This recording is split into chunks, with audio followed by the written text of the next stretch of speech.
growling hunger. Hunger that reaches deep down into your boots, rattles the marrow out of your bones, and slurps the blood from your veins until the very last drop. Hunger that bites harder than any cold of any winter, and topples even the mightiest beasts of Gur. We shall have our feast soon enough. Have you ever danced with a demon in the pale moonlight?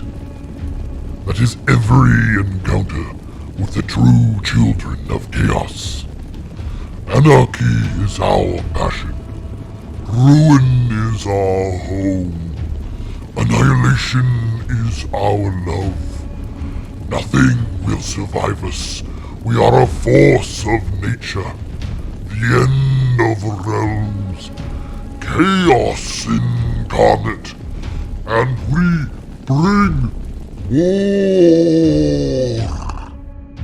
Hey everybody, welcome back to Saga of Dice.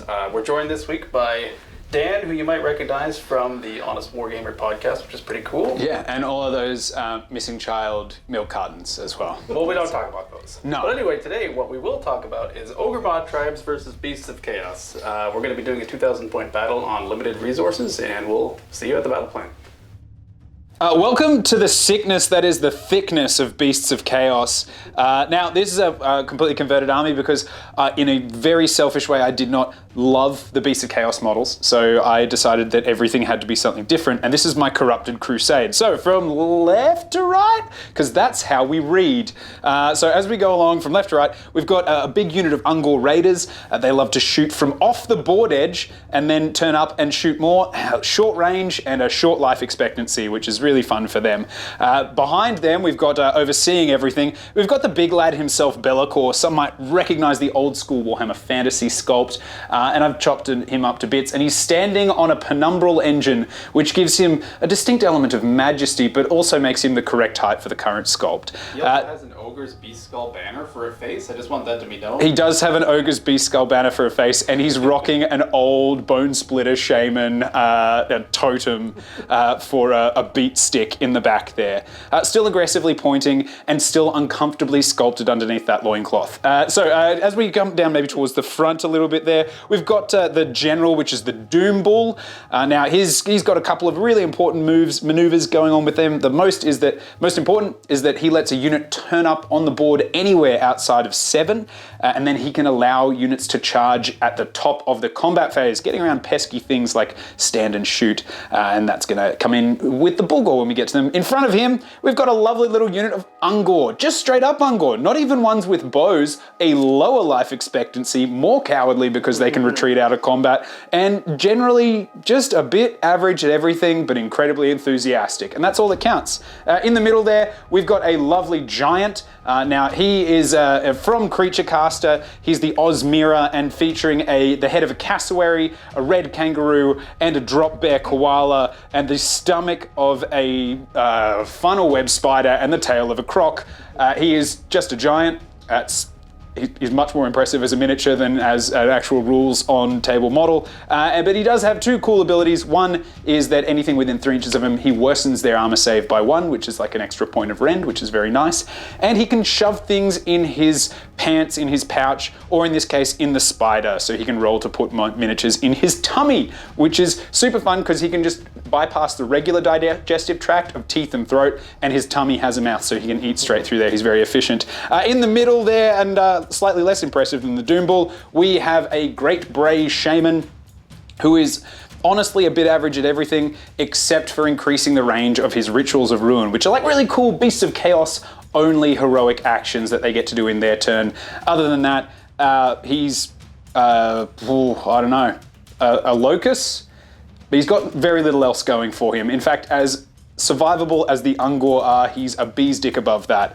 Across to the right, we've got 2 other units, which is just a 10 of Raiders and a 10 of regular Ungor. But in the back there, These are the boys here. These are the Bulgor, which are converted Ogroid Therodons from Slaves to Darkness, because if you do go onto the wonderfulgamesworkshop.com right now and have a look at the Bulgor miniatures, you will see why I didn't choose to use them. They look like a bunch of broccoli got smooth, and these guys look much cooler. They all have Stormcast weapons, because I had some Stormcast and I wanted to make some people who play Stormcast feel sad. And the big thing about them, they use that Doom Ball ability to show up 7 inches away anywhere on the board. They get +1 to charge natively from their musician. The entire army gets +1 to charge whenever anything is set up, which includes teleports, or if you say use the Soul Scream Bridge or the Bringy Dingy.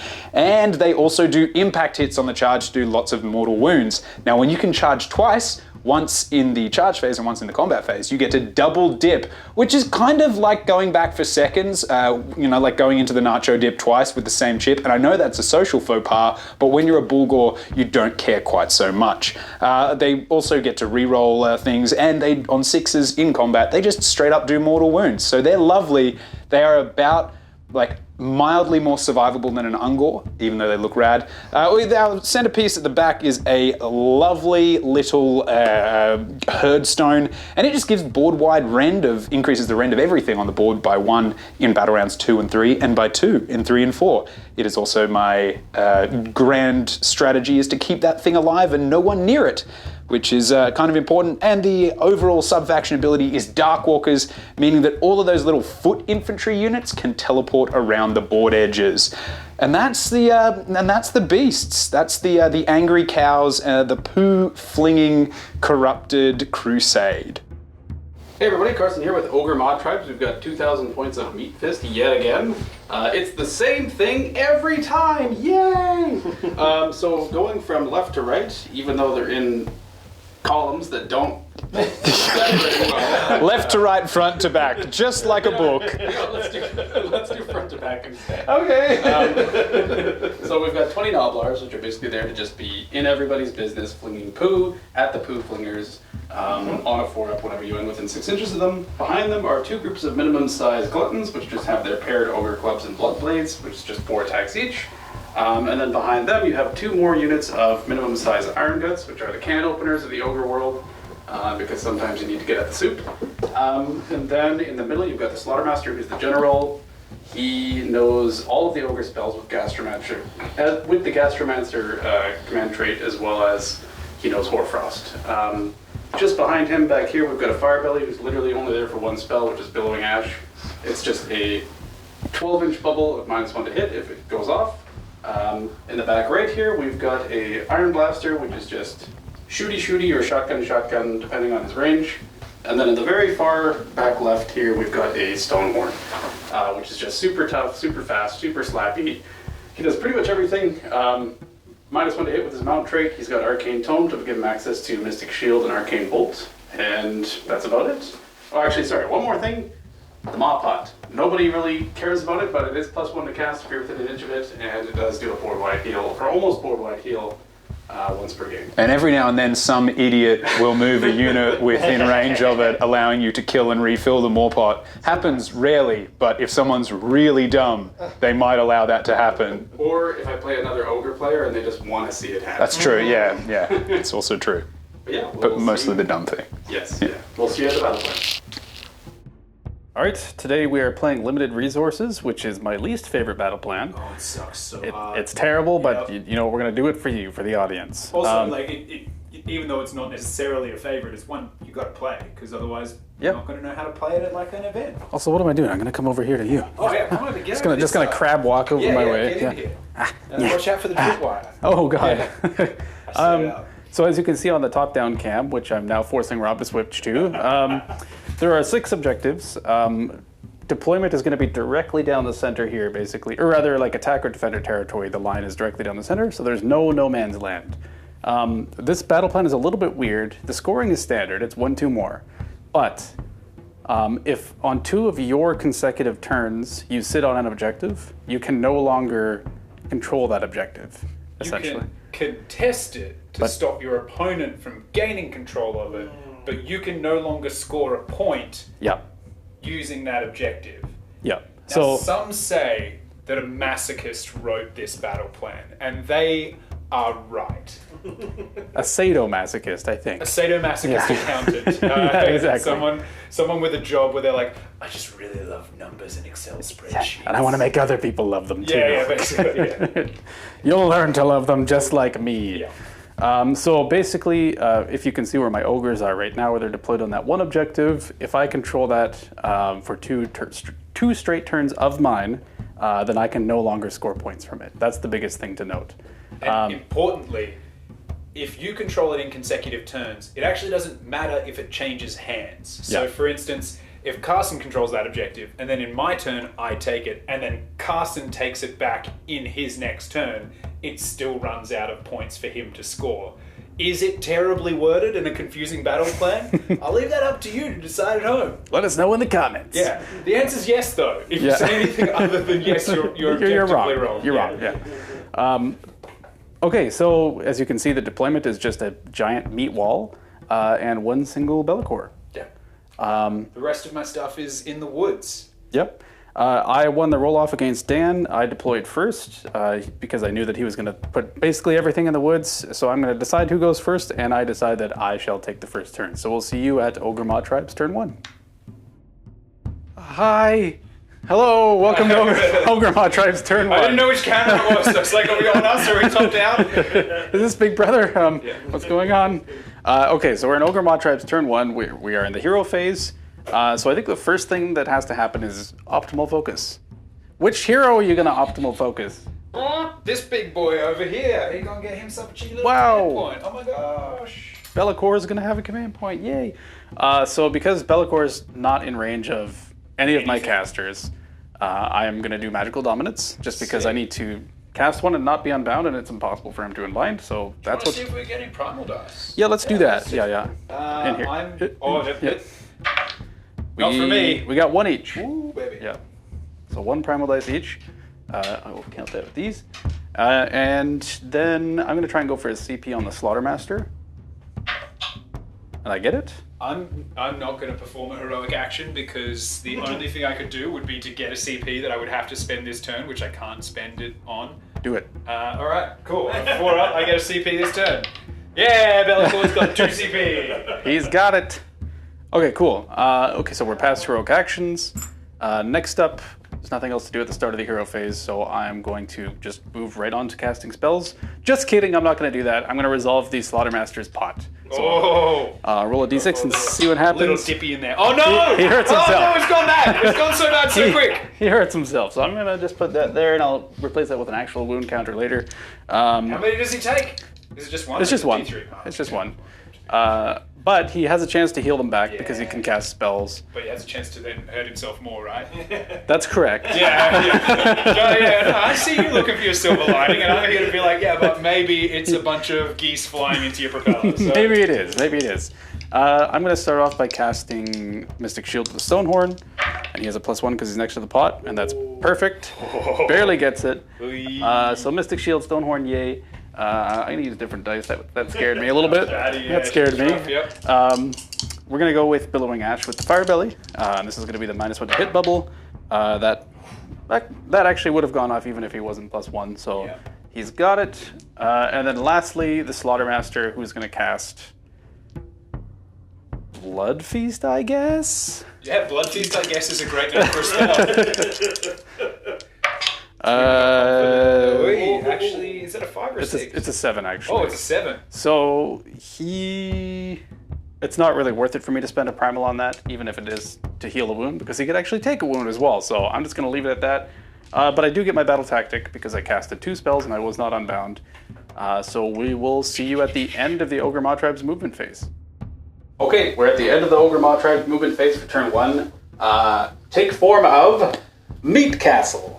So basically what we have here is all of the ogres have kind of moved up the board. I'm stepping on this objective here, stepping on this objective here, and I was already deployed on the other objective. So basically, if he wants to get more, he has to control 4 objectives. I'd say it's like a bread-heavy sandwich where like you've got 2 lines of ogres as the bun on either side, but it's also a meat-heavy and a sauce-heavy sandwich. Yeah. So it's actually a well-balanced sandwich. It's just a big it's just a big sandwich, big, thick, bloody sandwich. Yes. Some notes that I gave to Dan as well. Everybody's in range for Billowing Ash, so everyone's -1 to hit right now. The characters are not within 12 inches of a board edge, so they can't get sniped from the board edge essentially by the Ogre shooting. You've got a layer of gluttons with a layer of iron guts behind them, so that if something attacks the gluttons, the iron guts will step in and smack it, and then vice versa. The bread and the butter. Exactly. You need to, you want it lubricated. Yeah, that's right. Goes down easier. Yeah. And then As a sandwich. And I moved the Iron Blaster just to within 30 inches of Be'lakor to try and get some pot shots off of him. And that's pretty much exactly what we're going to do. So I'm going to spend my free CP that I generated with my Slaughtermaster. I'm going to use the long bomb shots, and we're going to go after Be'lakor. And Be'lakor's going to use a CP to all out defense. Yeah, that's going to matter. Yeah, he can use it. It's just it won't do anything for him, but he's going to. Yeah, it's because he wants to use the CP. Yeah. So even if I don't do any damage, I will have shot the CP off of him. That he would have lost at the end of this turn. Yes. Yeah, Yeah. cool. Yeah, good. Exactly. You shot it off instead of dropping it off. That's the way to go. Yeah. Yeah. So we're looking for 3s to hit and 2s to wound. 3s. So that's 1 hit. Thick. I didn't even need all out attack. And then 2s. Oi. So that's 1 save for Be'lakor. Come here, Rapid Conrad. 4 up, because he's made of mists and shadows and dreams, and it doesn't work. Alright, and it's going to be D3 plus 3 damage. So we're going to hit Be'lakor for 6.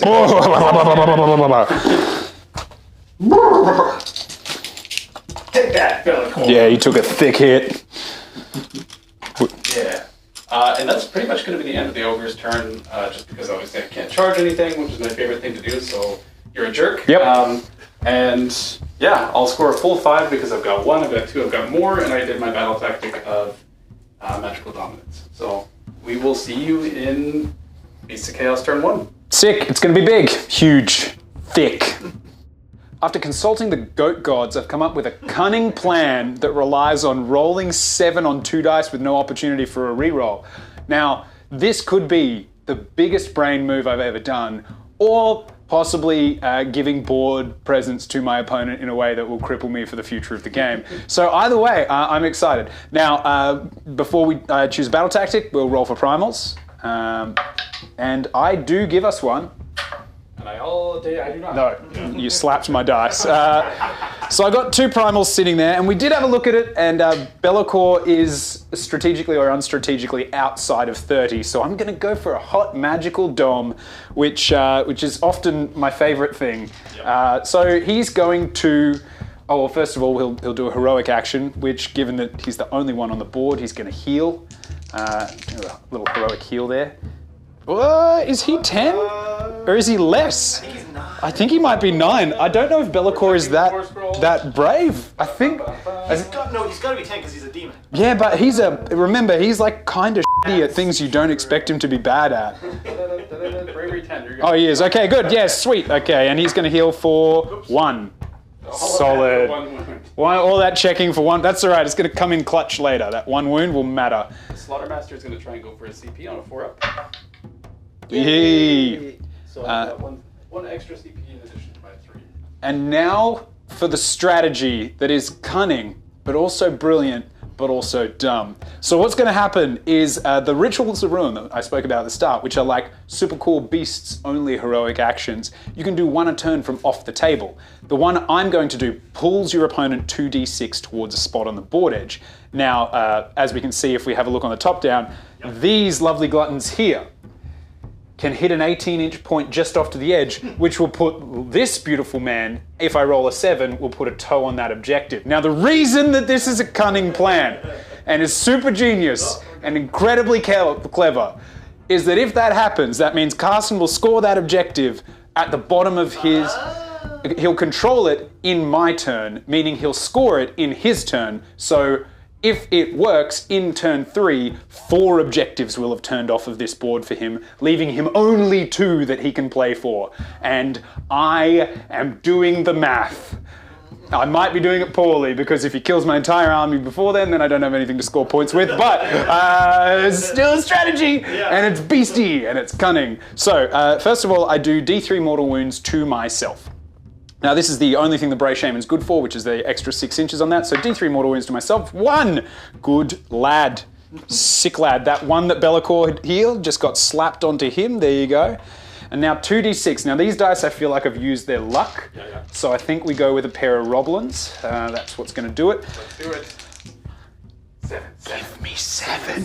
7. Microwave you. I want this to happen. 7. Yes! Get it in you! Yes! I'm the smartest man alive! Okay, can you pass me an 8-inch stick, please, right over there? And I'll move my...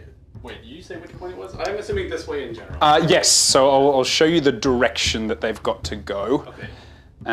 So... Got a little 8-inch stick. Oh, don't trip on the tripwire. Yep. Our studio is booby trapped, by the way. And we're the boobies. Boobies. So that's the spot there. So they're moving it this way. Basically. Yes. So he is going to go here. Except they can't, it might bugger it up because he does have to come towards this spot. So that might take him outside of, So he might step off it. It might actually take him too far. So you want to go, That's directly there, down, yeah. right?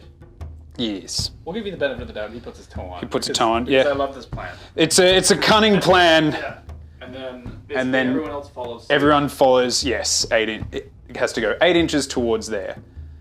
Should be quite enough. And then he goes to there.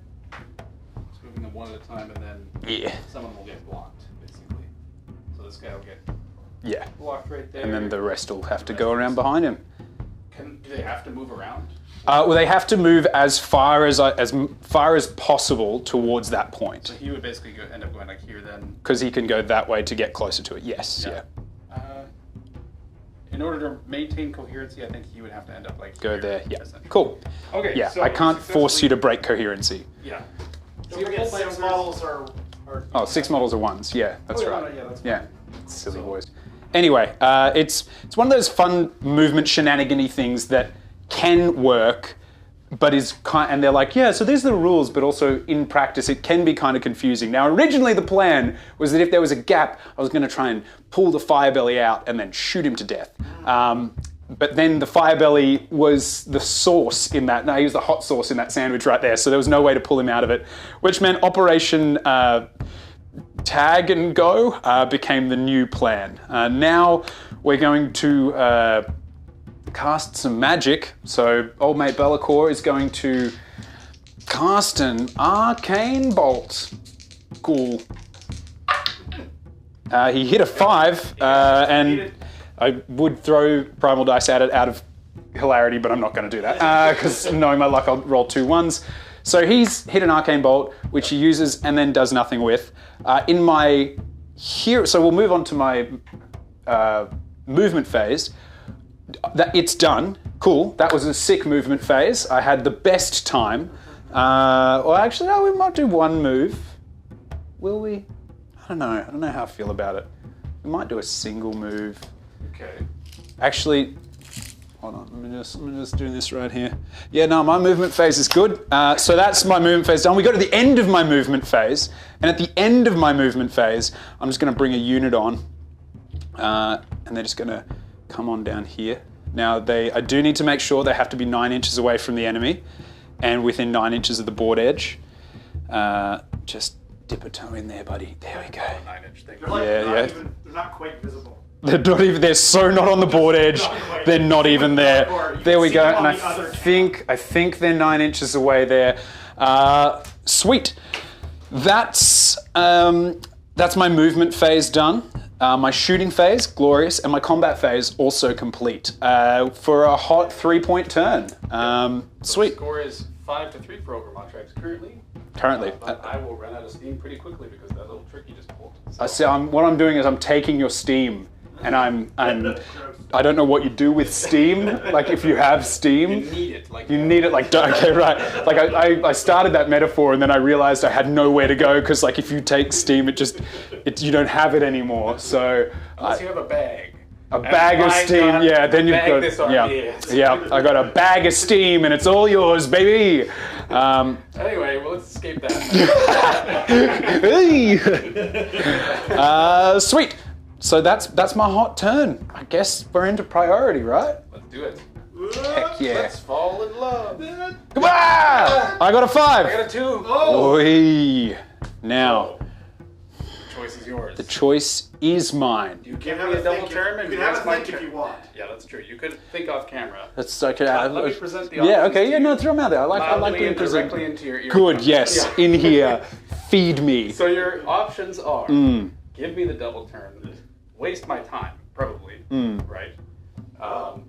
Or take the double. Oh no! You would get the double turn. Sorry. Yes. So either give me the turn, waste my time, and potentially get another double turn later, or take the double turn and maybe throw some Bulgor at me. Yeah. Now, Into the meat castle. here's the thing. If I throw the Bulgor now, there is a nice, kind of side pop there, Yep. which I do feel nice about. Like, that feels happy. However, the Bulgor already hit like a wet fish. Like, they've got a lot of fury, but they also miss a lot. And being within -1 is bad for them. Yep. I think I'm going to give it to you because I know at the very least 3 of those objectives disappear if I give it to you Yes. at the end of this turn immediately. Yep. And one of them will clock 1 for you. And I would rather start scoring points and get on the board, which I don't want to do, and then let you be like, haha, sucker, I'm not going to take it back. So I'm going to give it to you, and I'm going to let your meat steam boys just wear their steam meat out. And now for a joke that you're going to cut, I'm going to let your meat boys goon for a little bit, basically, and just exhaust themselves. And then finish with nothing left in the tank but firing dust. I dare you to put that in. Please don't. It made it into the edit. Sound off in the comments what your... No, don't. Your turn. I'm done. I'm going to go over here. Then I'm going to have a little bit of a think about what I want to do, and then we'll see you in the turn 2 for Ogor Mawtribes. Ogor Mawtribes turn 2. Okay, I didn't want to have to take this turn, but I have to take this turn. No, you just wanted to go straight to turn 3. He was saying in the break, he was like, I don't want to do turn 2. And I was like, I get it, because my army dies off the table, but Yeah. you've got to play turn 2. I actually tried to say, we're going to turn 3, right? Yeah. Yeah, so you lose? I get to play the game with Bellicor and 10 Ogor for the whole game. Yeah. Got this. Exactly. Okay, so he has graciously given me the first turn.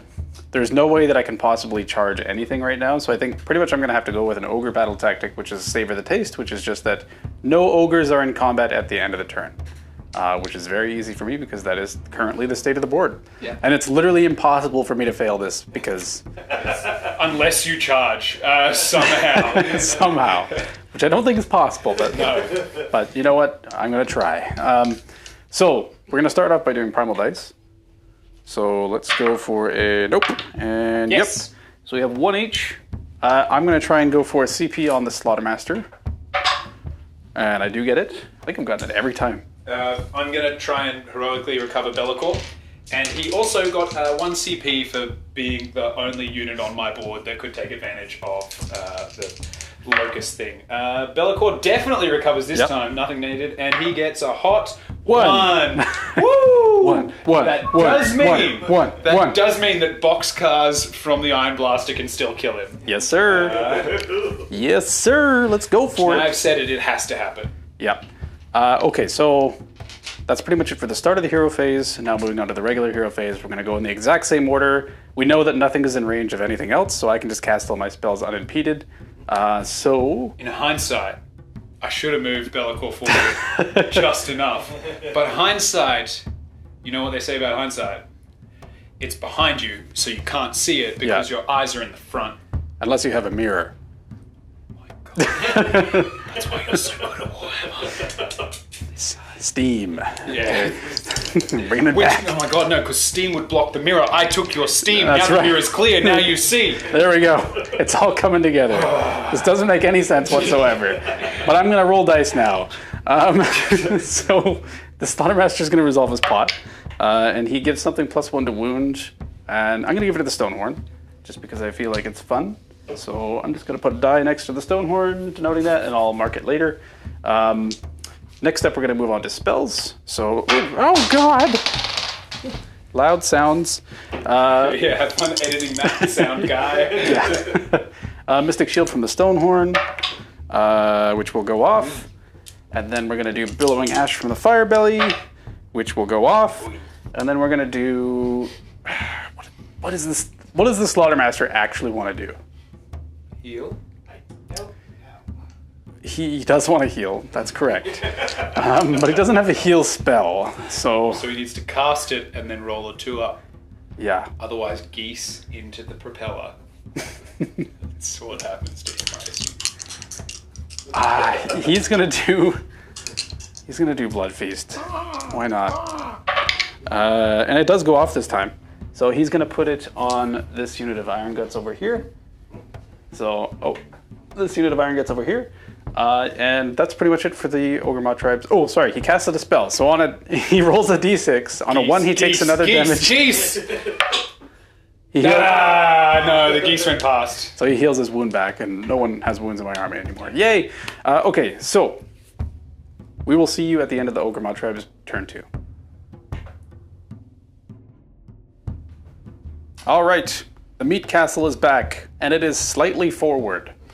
Because It looks like a bit of the mayo has slipped out of the bottom. Or is that... Yeah, no, that's the mayo, because the fire belly's the hot sauce. So Yeah, the, definitely, the noblars are the mayo. Yep. So once again, everything is still within hot sauce range of the fire belly. Yeah. So everything is still -1 to hit. However, basically what I've done is I've fanned out a little bit, and I haven't come anywhere near these 2 objectives because I know you want me to go on to them, because that's my only way of scoring primaries going forward in this game. So I'm kind of anticipating that, well, I know that you have to drop everything down this turn, and essentially I'm hoping that you're going to drop it in range of me to smack. So, Yeah, that's fair. Yeah, that's a good solid move. I'll probably get smacked, but at least I get to smack something as well. But without further ado, we can pretty much just move on to the shooting phase. We're going to spend the CP that the Slaughtermaster generated once again, and we're going to shoot at Be'lakor once again. So this is going to be on 3s and 2s. So here we go. 3s. That's both of them. It could happen. Both of them. Come on, let's go. Let's go. He can't die! Okay, that's He's 1. never gonna die! That's 1. 4 up. Yeah, he's going good! Be'lakor, more like Bella Moore, which doesn't actually make any sense, but it does rhyme. All I right. should have said Be'lakor, like he caught it on his abs because he never skips Yeah. that day, which is almost as important as leg day. Just deflects it back. Yeah. All right. That's the end of the Ogor Mawtribes turn 2. I've had 2 very uneventful turns. I'm getting frustrated. To be frank, I am angry that I'm not able to eat. But I have savored the taste, which I haven't actually tasted yet.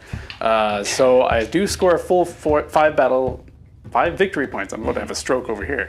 Sorry. 5 victory points, which brings me to a total score of 10, and I pass it over to you, sir. Sweet. So, As I look at the table at the moment, because at the end of your turn, 3 of those objectives no longer count for you. yep. So if you want to go to top-down view, this objective, and this objective can no longer be scored by me. Meaning that you only hold 1 objective now. So In your turn. In my turn. Yeah. So to score 1, 2 more, I only need to hold 2 objectives.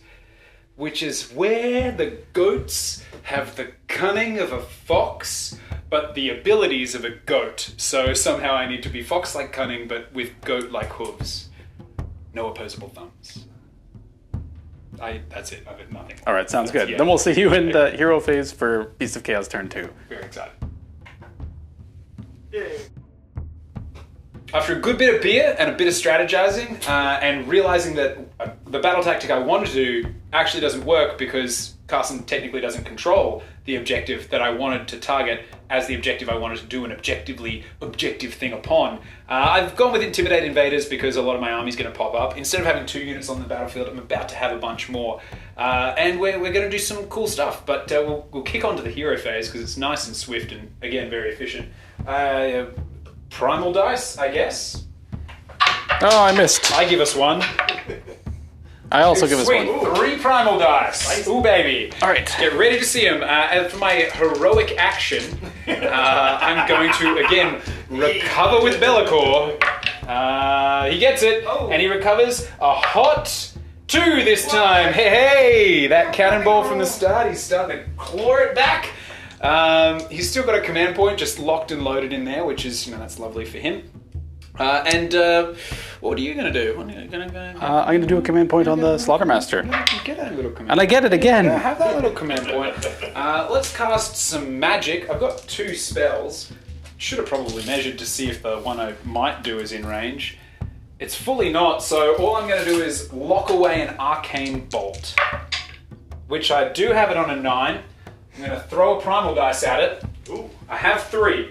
So the first primal dice adds another 3. The second primal dice adds a 4, and the third primal dice adds a 2. Let's do some math here. So for a grand total of 8, 10, 18. 18. Small 18. I'm going to dump all of my dice into it with the Stonehorn, because I don't think you can really cast anything else. That's it, yeah. I mean, unless I want a Mystic Shielded Bellacore.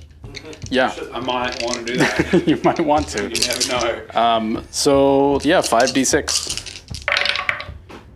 Let's see, Ooh, 11. looks good. Whoa. It's gone. It's gone. It's gone. Okay, well, good. I don't want to have to think about magic anyway. Yeah, that's right. That's the way to do it.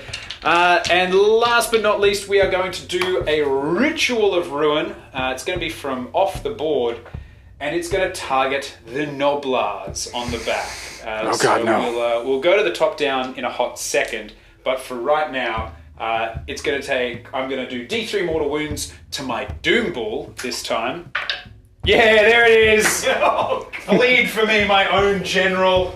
And then it's going to pull the Noblars a charming 5 inches. So we'll go do that.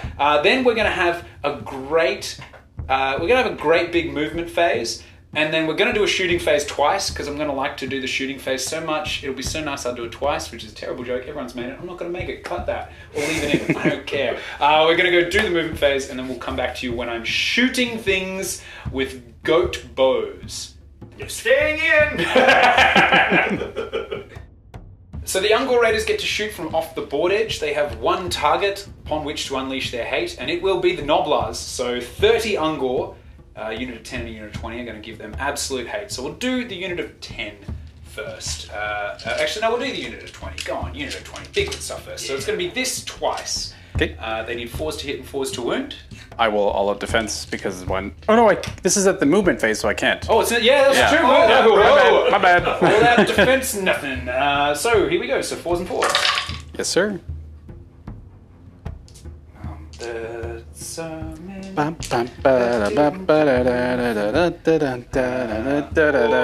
We'll like a couple more, but that's okay.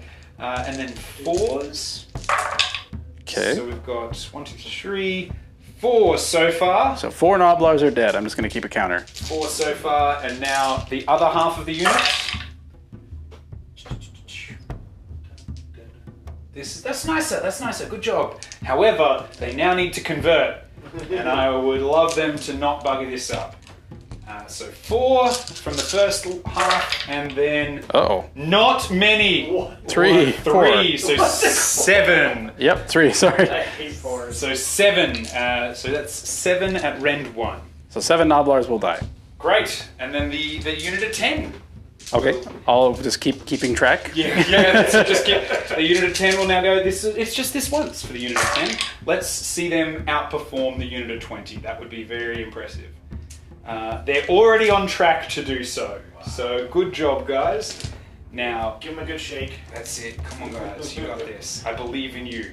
Aha! Go floor dice. Oh, it was a 3. That's okay. I'll give you a second chance. I think they might have. What? I think one's cocked. I Hey. think they really might have.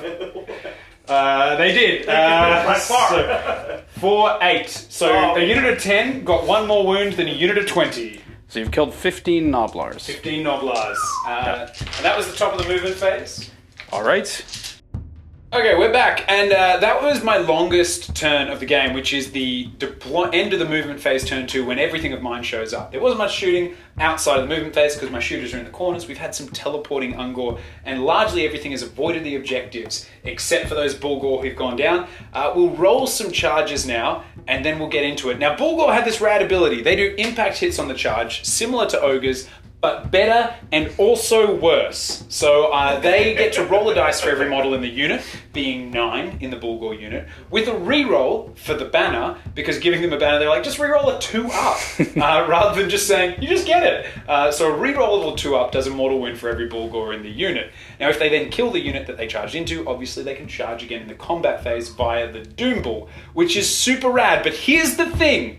It is the only ability with the wording that those mortal wounds are applied at the end of the phase. Meaning that they can hit something and do 9 mortal wounds to it, but it won't apply until after the charge phase. Now this is really cool because it lets you multi-charge things into the unit you know is going to die. It's also really average because it means if you charge in the combat phase, you can do 9 wounds to something that won't happen until the end, meaning you've killed it in the future, but it will die in the future past. And you still have to kill it in the combat phase, and it can still kill you and then die, even though we both know it's dead. So we're going to roll some charges, and then we'll roll some mortal wounds, and then we'll do the movement, and we'll show you how it all plays out, rather than individually wasting your time with each one. But the Bulgor are going to charge and complete their charge into those wonderful 5 Noblars, still just providing a screen.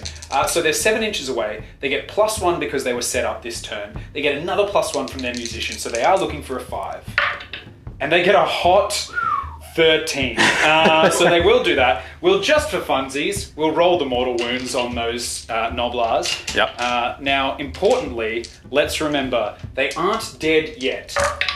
So they Now they are. They are. But they're not. But they are, but they're not. So they're not dead until the end of the charge phase. So at the end of the charge phase, they will die. Yeah. So Bulgor have a 13-inch charge. We're also going to attempt to charge with the Doom Bull and the Giant. They can charge and complete a charge into those Noblars, because the Noblars, let's remember, they're not dead. They're not dead. Yeah. They're dead, but they're not dead. So we'll do the Giant. He's 9 inches away. He gets +1 because he was set up, so he's looking for an 8. Which he doesn't get. We'll use a command point to re-roll that one, dropping me down to a hot 2 command points. So we're looking for an 8, which we do get. So the Giant is in, and the Doom Bull will also attempt to get in. Why? Why not? I said it's probably a dumb idea, but who knows? Sometimes the best idea is the dumb idea. The dumb idea. Yeah. Doom Bull's going to charge, again, 9 inches away, +1 for setting up. He's looking for an 8, which he doesn't get. Thank God, that's probably my general saying, like, hey, nah, brah. Yeah. So that's where we're at this point in time. We will do those charges, we'll do those movements, and then we'll... Charge again, probably. Okay, so here's the... Do you want me to just roll the second charge now, so you have that? Sure. The combat phase charge? Yeah. And then we can resolve where how they that actually happens. are. Yeah. Only because that way you can put that into charge if you need to put it into charge, and then we can do the movement shit and then go to the combat phase. Yep. When there's actually going to be fighting. Does that make sense? Yep. Yeah? Sweet. So, the Bulgor, you may remember, charged and killed something in the future. That thing died, and now the Doom Bull is saying to the Bulgor, charge again. Now, he's saying that in the present. They're about to charge in the present. They will do mortal wounds, though, that won't apply until at the end of the combat phase, which is now the future. So they will be killing them from days of future past. Movie reference. All right, here's their charge. Again, +2 because they charged. And so they're going, Another 13, another 13, yeah. They're going another 13, and they're going to do another 9, 1, 2, 3, 4, 5, 6, 7, 8, 9, another 9 future mortal wounds. Into, well, I guess whatever they hit. Yes, the unit that they hit that we definitely know is the unit that they hit at this point in time. Which we will roll. It's going to take that's going 9 mortal wounds. 8. Oh, wait. 9 mortal wounds in the future. Okay. We will go and resolve all of that and then show you what everything looks like. So, Carson and I actually played at the last tournament we went to, and Carson clapped my cheeks in a lovely way. And a big part of that was, as I alluded to earlier, the Giant charged near the Morpot, failed to smash it, and then got thrown in the Morpot, not only adding insult to injury, but giving him a guaranteed battle tactic. This is the Giant's chance to redeem himself by smashing the Morpot on a 3+. Yeah! Suck it, pot! There's soup everywhere. Yeah, so he just slaps the piece. I don't actually think he ruined it. He just spat in it. Like, as he walked past, he's like, ugh. And then, of course, the slaughtermaster was like, occupational health and safety. Like, food, that's not food safe. We can't serve from that anymore. So good job, Giant. And now we're going to smash some stuff up. We're going to slap some stuff around with the Bulgor. The Bulgor went in, killed the Noblars. However, because the Noblars don't die until the end of the charge phase, they threw poo at the Giant and the Bulgor. They threw 2 poos that connected against the Bulgor, and they threw 1 poo that connected against the Giant. Yeah. And then they died after that in the future past. And indeed, the Giant just took the poo and put it in the stew. That's actually what it was. Yeah, that's why they're like, we couldn't possibly do that. The 9 mortal wounds that have been done in the charge phase that won't apply in the combat phase that won't apply until the end of the combat phase have been done to the gluttons on the left-hand side of your screen, right-hand side of your screen, the Carson hand side of your screen, and now the Bulgor have piled in and they are going to attack. So the Bulgor have piled in. We have the unit champion and 1 who is in range, and I'm going to haul out attack with the Bulgor. And we're going to go into the gluttons with that first 2 that can reach the gluttons. Okay, so you've got 2 into the gluttons. What's the other spread that you've got here? The other spread is 1, 2, 3, 4, 5, 6 that can go into the Iron Guts. Okay. And then 1 at the back there who is just a cheerleader and is really excited for everybody else. Okay, and what's the rend again? So at the moment, they've got 2 attack profiles. Yep. On 6s, they do straight mortal wounds. Yeah. One of their attack profiles, the one with an extra attack each, an additional attack rather, is on rend 2 because the Herdstone is now increasing my rend by 1. Gotcha. The other one will be rend 1. Okay, I'm just not going to spend CP on this. Go to just surf, yep. Yeah. That's, honest to God, probably the best decision. Yeah. So we'll go with the unit champion who gets 4 + 1 for being a unit champion, and the regular guy, these are into the gluttons on the side over there. And these will be -1 to hit, but you're pretty much fishing for 6s. -1 to hit, but yeah, we're looking for 6s there. Which, we got none. So we got 2 hits. And then to wound on 3s, we got no wounds. All right. We got no wounds. All right. Sweet. And then we're going to go in with their horns, which... Yes, good. Is this the good one? No, that was the good one. That was the good one. The only thing I want to check with the horns That was the good is do they do mortals? They do. But, Okay. it's whether my where are you? There you are. They get. While we're waiting for Dan to check his War Scrolls, now's a good time to subscribe to Saga of Dice on YouTube. Go check out the Patreon, like this video, and leave a comment if you had a good time. The only thing I want to check is. Oh yeah, no, he gets to add 1 to my unit champion. He gets to add 1 to his horns as well. That's super lovely. There you go. Super lovely guy. Yep. So again, so these are 4s and 4s, rend 1, damage 2. But again, we're looking fishing for 6s, which we get 1. So 2 mortal wounds and 1 hit because -1 + 1 for all out attack. Yep. We're looking for 4s to wound from that one, which it does. So that's 1 at rend 1, damage 2. Okay, so rend 1 brings them to a 6-up save. Which they Oh, there we go. So 2 mortal wounds is all that's done there. So these gluttons have taken 2 mortal wounds, and in the future, We'll take 9 more. they will take 9 more. But Yeah. in the present, they're good. So the rest of the unit now is going to slap those Iron Guts. Yeah. So we have 6 slapping the Iron Guts. 1, 2, 3, 4, 5, and 6. These are their weapon attacks. So again, 6s do 2 mortal wounds. We need 4s down to 3s back to 4s to hit. Yeah.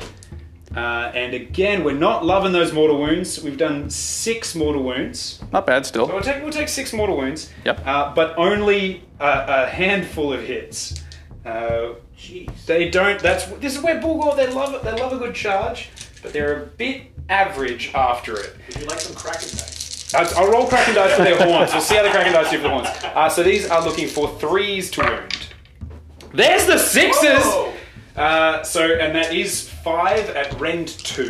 Okay, so these are going to be 6-ups for the save. And that's none of them. So that's a grand total of 10 16 wounds. And that'll exactly kill the unit. They haven't even gone with their horns yet. Where were you, unit champion and other guys? That's them. That's them done, dusted, and having piled in and done all of their attacks. Yes, sir. That is over to you, Gunther. So I think I'm going to go with the Slaughtermaster next because basically what I want is for you. I don't know what view we're in top-down view right now, right? No. Oh, well, there we go. So I don't want you to be able to pile in with the Chaos Gargant and hit the Slaughtermaster. Yep. And the Slaughtermaster is closest to your Bulgor. So basically what I want to do is just slide Piling away 3 inches this way with the Slaughtermaster. That way your only choice is to pile into Gluttons and Iron Guts with your Gargant, which I don't think you want to do. So not 100%, not stoked about that concept. So he is just going to move his 3 inches directly this way, just to right here. Get away from the party posse. Exactly. And he will attack the Bulgor, because why not? So we are going to be doing 2d6 attacks. Ba-ba-da-ba-ba. For a big 8 attacks. Pretty good.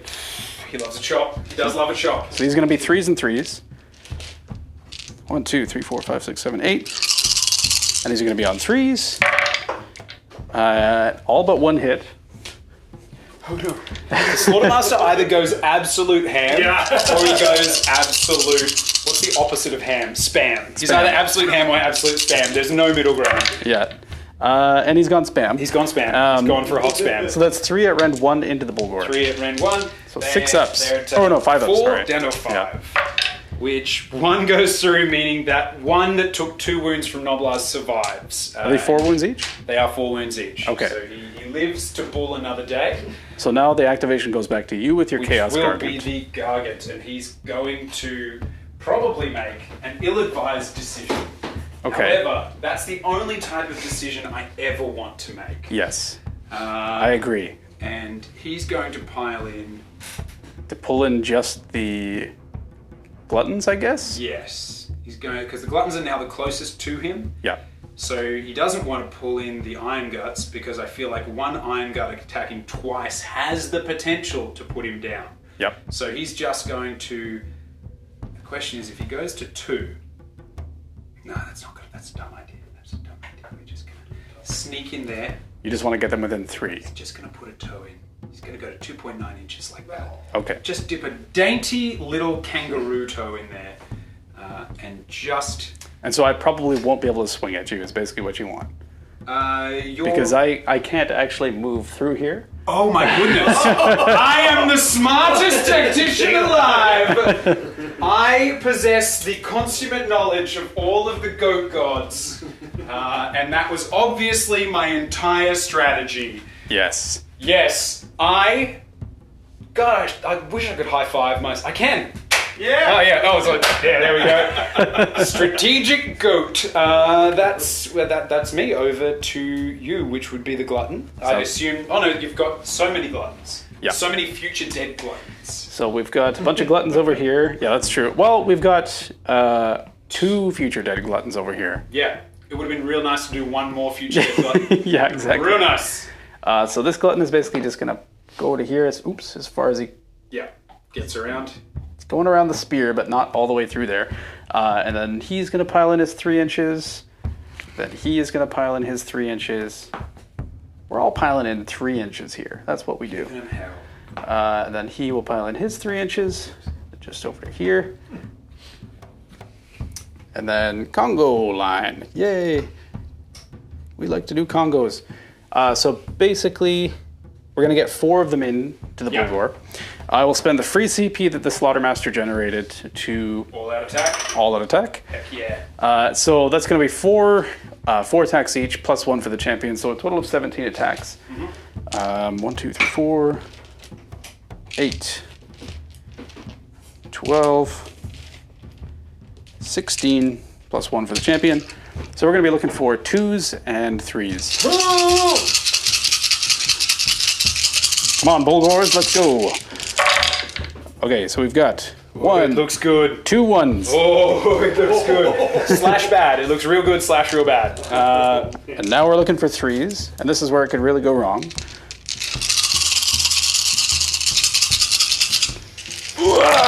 Feed me the spice. Oh, One. it has not gone wrong. It has 2 gone misses. remarkably well. So that's going to be, based on 2 and 2, that's going to be 13 saves at -1.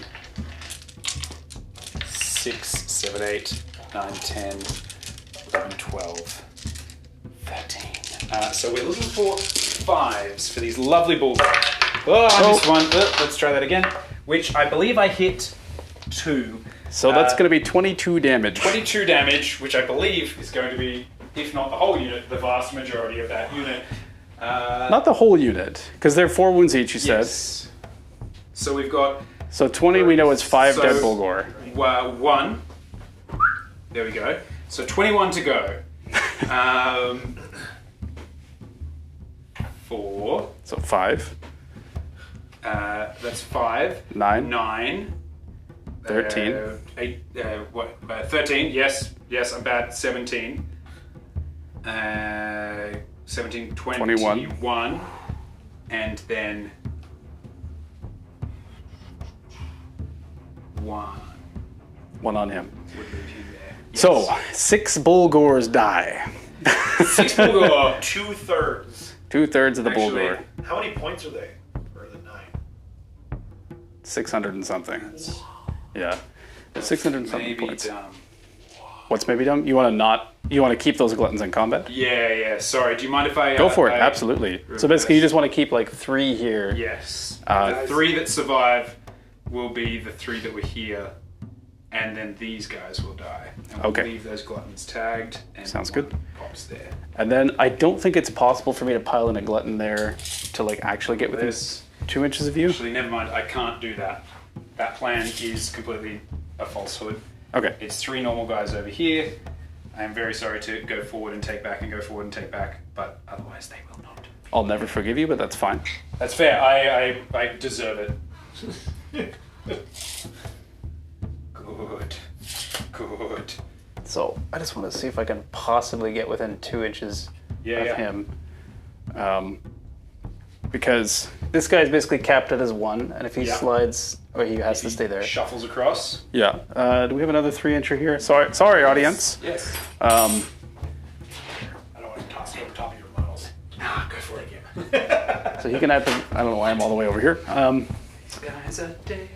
At the very least, so basically he can get maximum 1 inch away from this guy, which it's so very close.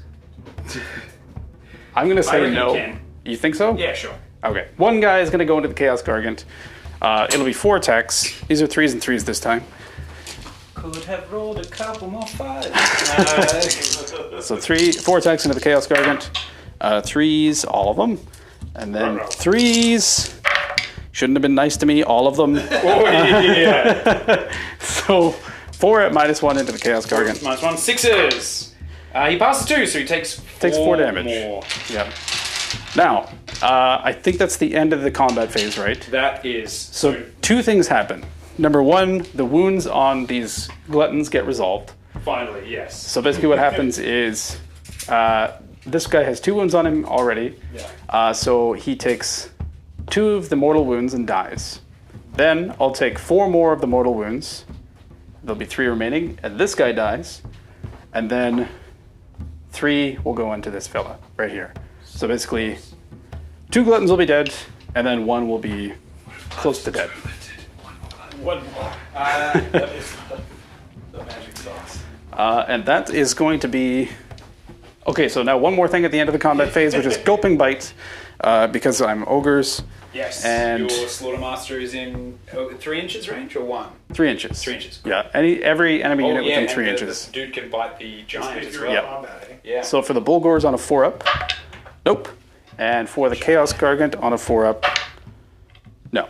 That was because they're hit with poo. Both of those units got hit with Yeah, poo. They that's don't want right. to take a bite out of that. I wouldn't want to Yeah, either. contaminated stew, it's not They're like, it's safe. not food safe. It's not food safe. Exactly, yeah. All right, groovy. So at the end, was my math bad? So I've got 1, 2, 3, 4, 5, 6 units outside, and I've got 1, 2, 3 units inside. So I do get my battle tactic, Yep. and I score 1, 2 more for a 5, putting us at 10 to 5 at the bottom of round 2. Oh, 10 to 8. 10 to 8. Yes. Yeah. No, I can math. We do need to roll battle shocks, though. I'll just auto pass those I buttons. have 1 CP left, which will also be keeping the Yeah. Bulgor from pinning it out of combat. So Yep, there we go. We both stare belligerently at each other. that's right. And it's time for a hot prio. Indeed it is. Okay. I got a 2. I got a 3. Hey! I think I am going to take it. That seems appropriate. And we will see you in Ogre Mawtribes turn 3. Ogre Mawtribes, turn 3. Taking the first turn again. All 3 turns in a row. I have decided to do Led into the Maelstrom, which is basically charge a hero, charge a battle line. One of them has to stay in combat, which shouldn't be too hard. 2-2. And I've got 2 CP. He's got 3 CP. We are going to... Let's do Primal Dice. Yep. And no. Okay, so we have 1 each. Then I'm going to... what's it called? I'm going to do an extra CP on the Slaughtermaster. And I will not get it. I am going to do an extra CP on the Doom Ball. Okay. Am I? Here? No, I'm going to take a Dispel. I'm going to take a Heroic, unless I don't think Be'lakor has moved into range of the Fire Belly and all the tape measures on the other side of the table. Oh, yeah. Hold on. That was a strategic plan, and obviously I've thought about this a lot. He should be. Yeah, he is. Okay, Yeah. then I don't need that. I am going to take a CP on the Doom Ball, on Okay. the 4-up. Never mind. All right. Should have taken the Dispel. Then, I already said Battle Tactic, we did Primal Dice, we did Heroic Action, so that's pretty much it. Nothing is in combat with the Stonehorn, so Grasp of the Everwinter is not a thing. And then Be'lakor points his little finger at the Stonehorn and says, "Hey dude, chill. Just take a breather. I get it. Take a breath and start to count to 10. You'll feel better again." Sounds good. Yeah. So, can the Stonehorn do anything in the hero phase?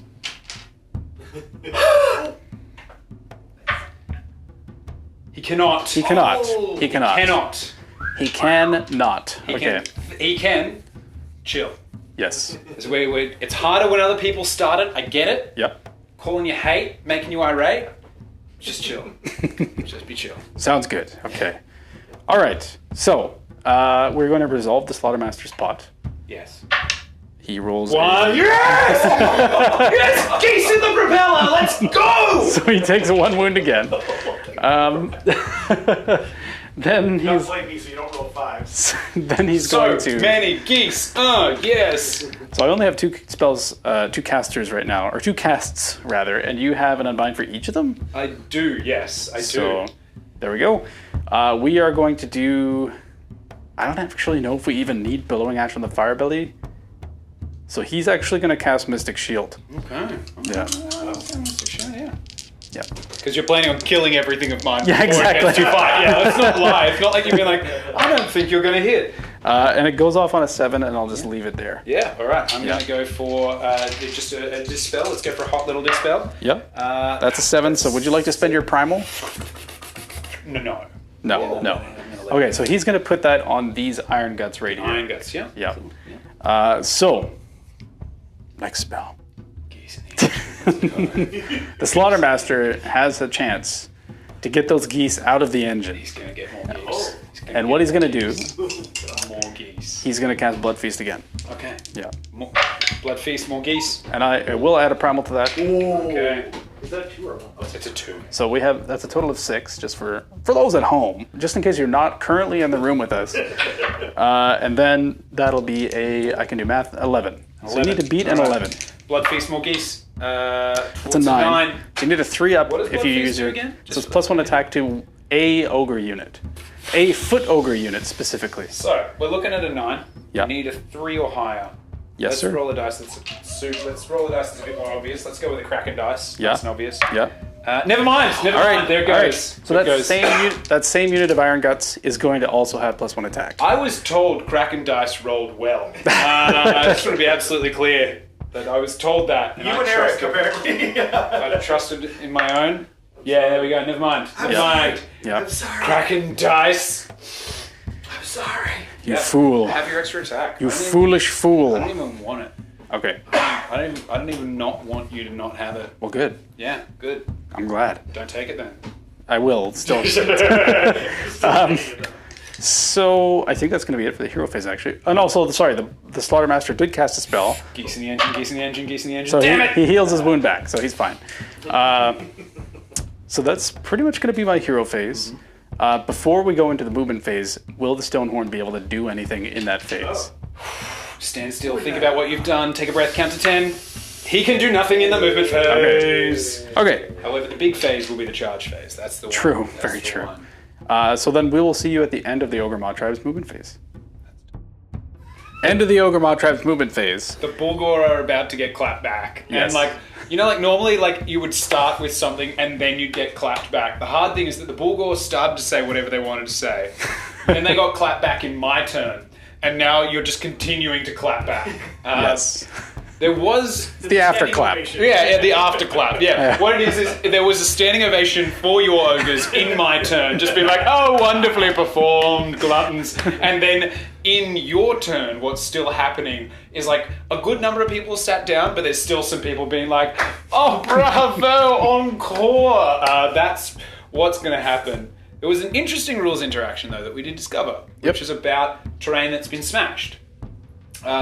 Impassable is on the war scroll, meaning that if terrain is smashed to rubble that was impassable, it becomes ruins. So the Bulgor were able to retreat and occupy the ruins of the Morpot, which in my head is them treating it like a lovely spa day. It's about to be very, very rudely interrupted by some ogres who probably aren't bringing them like canapes and slices of cucumber to put on their eyes, more like slices of death to put on their souls. But you know, it's a nice vibe for them right now. Well, I hope you're enjoying your poop spa because I'm going to bring some ass to Yeah. it. All right? I'm going to bring some cheeks. Yeah. all right? Good. Yeah. Good. Bring it in. But before that, it's the shooting phase. Oh baby. So, and it wouldn't be a spa without some hot water. So the fire belly is going Please. to apply a little bit of heat. Not even gonna feel it. So there's going to be 3 attacks because there are 3 Bulgor. It's going to be on 2s and 3s. Not even gonna feel it. 2s. Yes, sir. Yeah, please bring me that heat. I'm And gonna receive it and then save it. 3s. So we've got 2 at no rend, and you are at a +1 because you're inside the Because spa. I'm in the spa. You're in the spa. Yeah. I'm in the spa. So 4s to 3s. You know what? I choose to feel 1, which does it doesn't kill him. It just puts a wound on 1. Yeah. That's fine. That's fine. It was a little hotter than he wanted. He touched the jet. Yeah, And he it was- did. He did. Yeah. He sat on the jet, went straight up because he was obviously not wearing underwear. Yeah, exactly. The uncomfortable thing is going to be that, you know, like if you're at a spa or a relaxing kind of thing. Yep. There's do that kind of all a the time. given, like if you're going robeless, like full nude, you take it off just before you get in. You don't walk around fully naked because that'd be uncomfortable. I feel like what's about to happen is a large number of fully naked ogres are about to descend upon my Bulgor day spa. Yes. Yeah, that's going to be rough for them. It's going to be a good time. It's going to be so much meat. All right. So before that, though, a little bit of cannonball action. We're going to go from this Iron Blaster and it's going to go into these Ungor, the Ungies, and Super bad for them, yeah. this is going to be on 4s and 2s because I'm not going to all-out attack him. You know what? You don't want to commit to them? Nah. Wow. Yeah. 4s. All right. Never mind. Never mind. That's fine. That's okay. It's fine. It's good. It's great. I love it. Straight to the charge phase. We're going to charge with the Fire Belly first. Good. And the Fire Belly is going to go for a big ol' 9. He's going to go... Where's he going to go? He's going to go into something. He's going to go into something, yep. I think he's going to go kind of like slipping right here Into the mix, into the combo. into the combo. And he is going to indeed put his wounds into the Chaos Gargant. Not that it really matters because these are going to be on 6s. Oh, yeah. Oh. So 9 dice on 6s. He deals 1 mortal wound to the... 1 mortal wound to the Gargant. The Gargant, And yeah. currently we're sitting at 1 temperature-based wound added to the Bulgor. Yes, sir. Okay. Next up. So I'm just going to have a drink of this beer, which is apparently supporting wildfires. Yes, indeed. So we're going to Go be charging with. Yay! So sorry, Dayton. I love you. That's a terrible joke. It's supporting like firefighting and it's supporting against wildfires. It's the opposite of wildfires. Iron Guts are going to charge. Sick.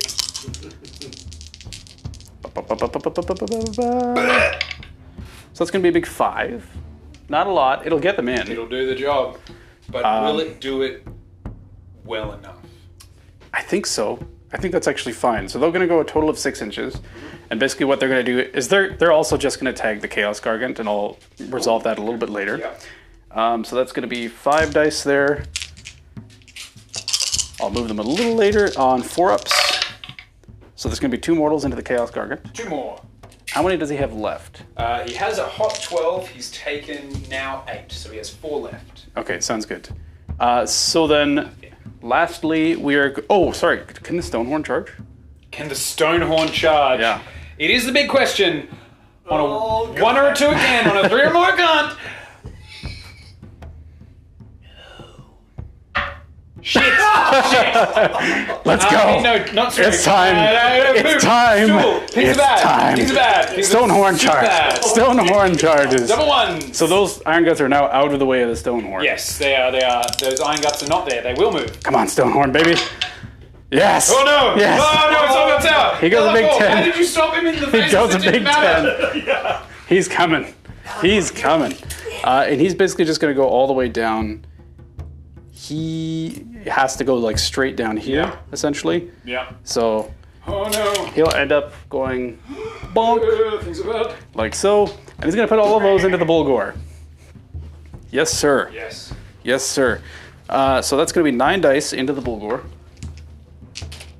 Well, your gluttons definitely retreated out of combat, right? These gluttons here These ones did not. did not. Okay. Cool. Yeah. Oh, that's right. You changed your battle tactic. Never mind. I'm a Yep. jacket potato. Yep.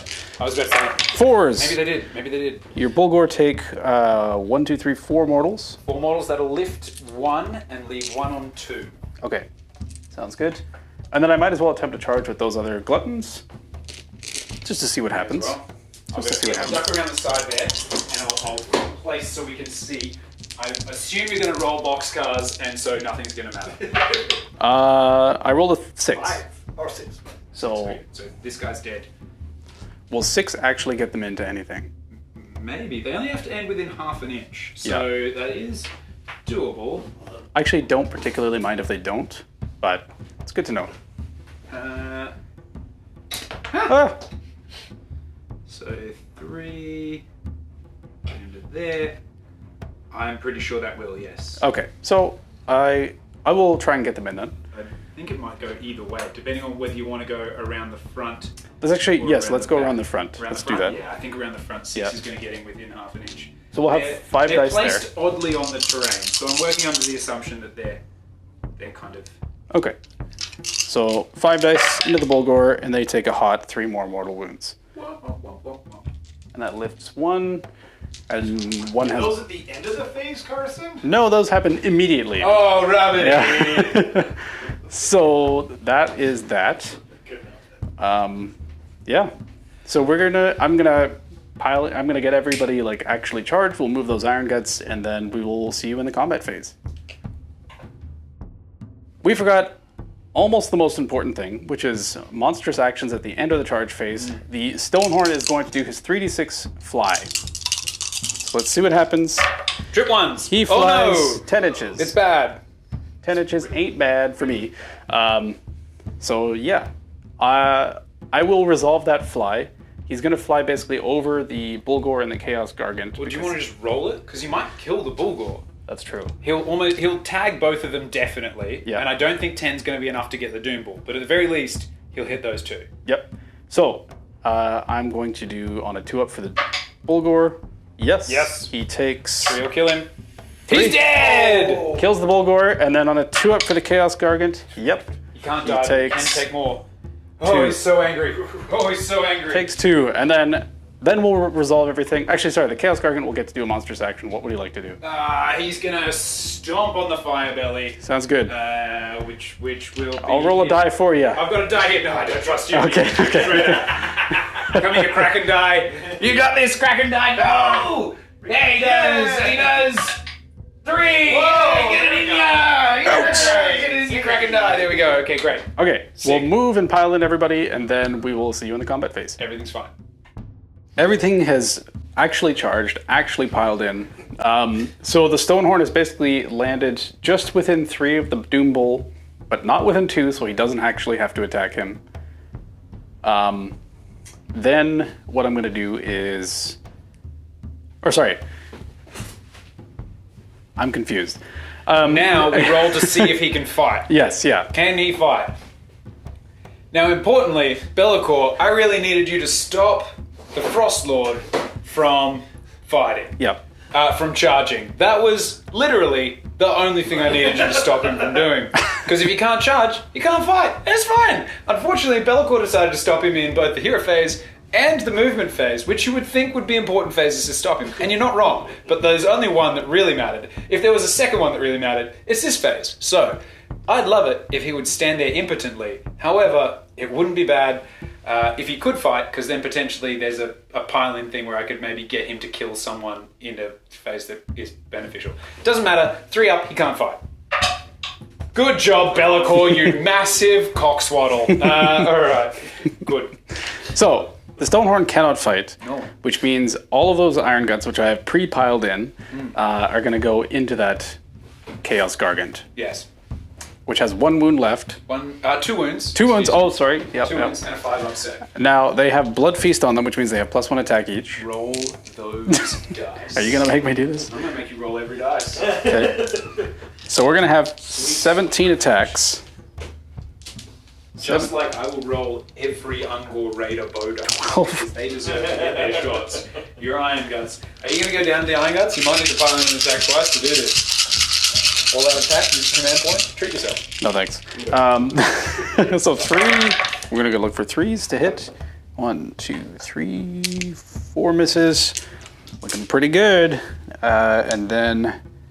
3s to wound as well. 1, 2, 3, 4, 5, 6. Probably enough. What rend are you? 2. Yes, he's gone. Yep. Does it just go straight through? Yeah, you got 5. So that's 21 damage. The only thing we need to ask ourselves is who does he fall on? Right. Because he does fall. Yep. We roll off. Whoever rolls higher gets to choose what direction he falls in. Obviously, if you win, he falls backwards and doesn't hit anyone. If I win, he probably falls on 2 units. So, He falls backwards. Yeah, he falls backwards. Yeah, cool. He actually doesn't fall. They just eat him as he goes. So he's like, just fully consumed. Yep. And unfortunately, in your army, he never gets to put anything in the spider except maybe a Noblar that he wasn't in combat with. Yeah. So that's going to be it basically for combat activations for me. The Doom Bull can pile into the Stonehorn. Yes, and he may as well. Yeah. Because he has no reason not to. Now, with Be'lakor's thing, can the Stonehorn receive commands? I believe he can't. I know he can't issue them. So I don't know about receiving. Please hold. This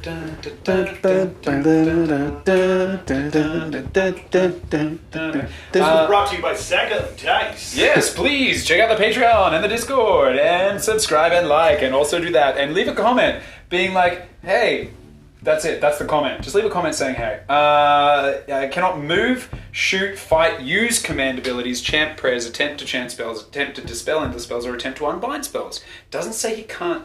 It says you can't use them. I don't know if that means you can, like... Can he I'm going to let's assume There's no. probably an FAQ about it. Let's assume no. Yeah, that would be weird if, like, Be'lakor is chanting in his ear and he's just like, oh, I'm also going to listen to my general. Use isn't a phrase in the game. Like, use command, it's either issue or receive command abilities. Yeah. Use is an odd one. So we'll assume no. Well, That's fine. He's going to go in there. Get in there, buddy. Go Yep. on, have a bloody stab. Go on. He's going to stab the Stonehorn. Going to stab the heck out of it. Funnily enough, a Doombull is a combat hero who I rarely use for combat because his job is to yell at the Bulgor and tell them to do the work. Unfortunately, the Bulgor are dead, and now he, like a middle manager, when everybody else quits, he is forced to do his job. So let's go. So he's got 2 attacks with his horns. Yep. This will be at round 1 because we're in battle round 3. Yes, sir. And 4s to hit. So he does 2 mortal wounds. Okay. And he misses with his other. And then his Slaughterer's Axe. These are 3s and 3s, rend 2, damage 3, 6s will be 3 mortal wounds. Okay, and it will be -1 to wound as well. -1 to wound, groovy. So he is looking for 4s now to wound, which is, wouldn't have even got it without the -1. So just 2 mortal wounds. So 2 mortal wounds, 5 up ward for the stone horn here, and he saves 1 of them, so he takes 1 wound. That's okay, you did good, you just, you got him a little bit. Okay, and that is pretty much going to be the end of my turn, because I don't have any more combat to do, nothing lost, I didn't lose any units, so there's no battle shock. And I will score 1-2 more, because this one over here, if we're on the top-down camera, is still yours until the end. Yep, so this one is still mine until the end of my turn, and I just claimed this one, and the only one that you are on and control is this one. So I do have 1, I do have 2, I do have more. Led into the Maelstrom is successful because the Stonehorn is still in combat with the Doom Bull, so I'll score another full 5, bringing it 15 to 8 for Ogres. Yes. And we will see you on turn 3 for Beast of Chaos. We got this. I believe in Goat. Okay, so welcome to Beast's turn 3. Now, I got a couple of options going on in my grey matter. The problem for me is that I want Carson to lose objectives as fast as possible. And next turn, he'll only have 2 that he can score, 1 that'll turn off in his turn 4, leaving him only a single objective in turn 5. That makes me feel good, so I don't want to take that next turn, because then he can have 2 objectives in turn 5 for a full 5 points. So I'm trying to think logically in that space. Now, there's a big risk it for the biscuit play with the Bulgur retreating out of combat and then trying to kill the Fire Belly with impact hits. That's a big if, because he needs to do a certain number of mortal wounds with an ability, and then he needs to make a charge, and then he needs to do D3 mortal wounds on a 2-up. I don't trust him to do that, so we're not going for that one. I love you, I don't trust you.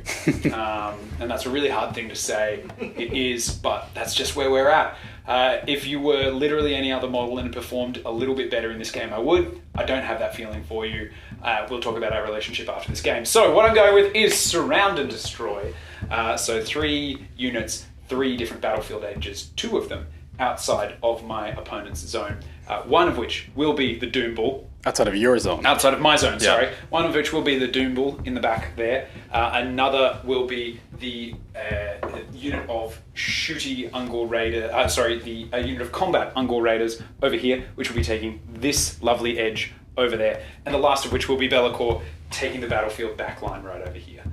Those will be the 3 units that will be achieving this battle tactic and their locations, and then everybody else is going to do their best to outscore the unstoppable avalanche of flesh that is the Gluttons.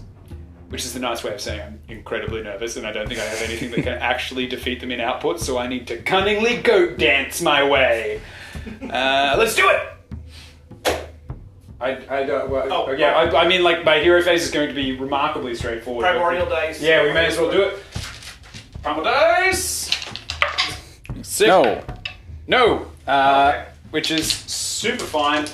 We're going to go with from Be'lakor, he's just going to lock up an arcane bolt in his pocket, which I didn't roll it on there. Here we go. Oh, I rolled it down there. It was a 9.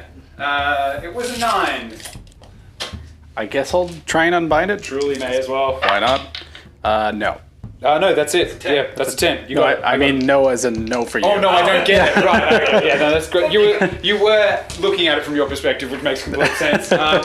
Next, we're going to go over here to the Bray Shaman in this little corner pocket here. He's going to cast a Mystic Shield, which he does, and he's going to give that Mystic Shield to this unit of Ungor right there. Give him a cheeky little +1 to save. I'm going to assume he's not within range of anything, so he gets it. He's got it. Have that one. Then for my hero phase business, I'm going to... Oh, sorry. We should have done heroic actions. I'm so sorry. Right. I'm going to try and heal with the Doom Bull back there. He's in combat. He's in combat. Never mind. Never mind about that. Doom Bull's not going to heal. Doom Bull is going to...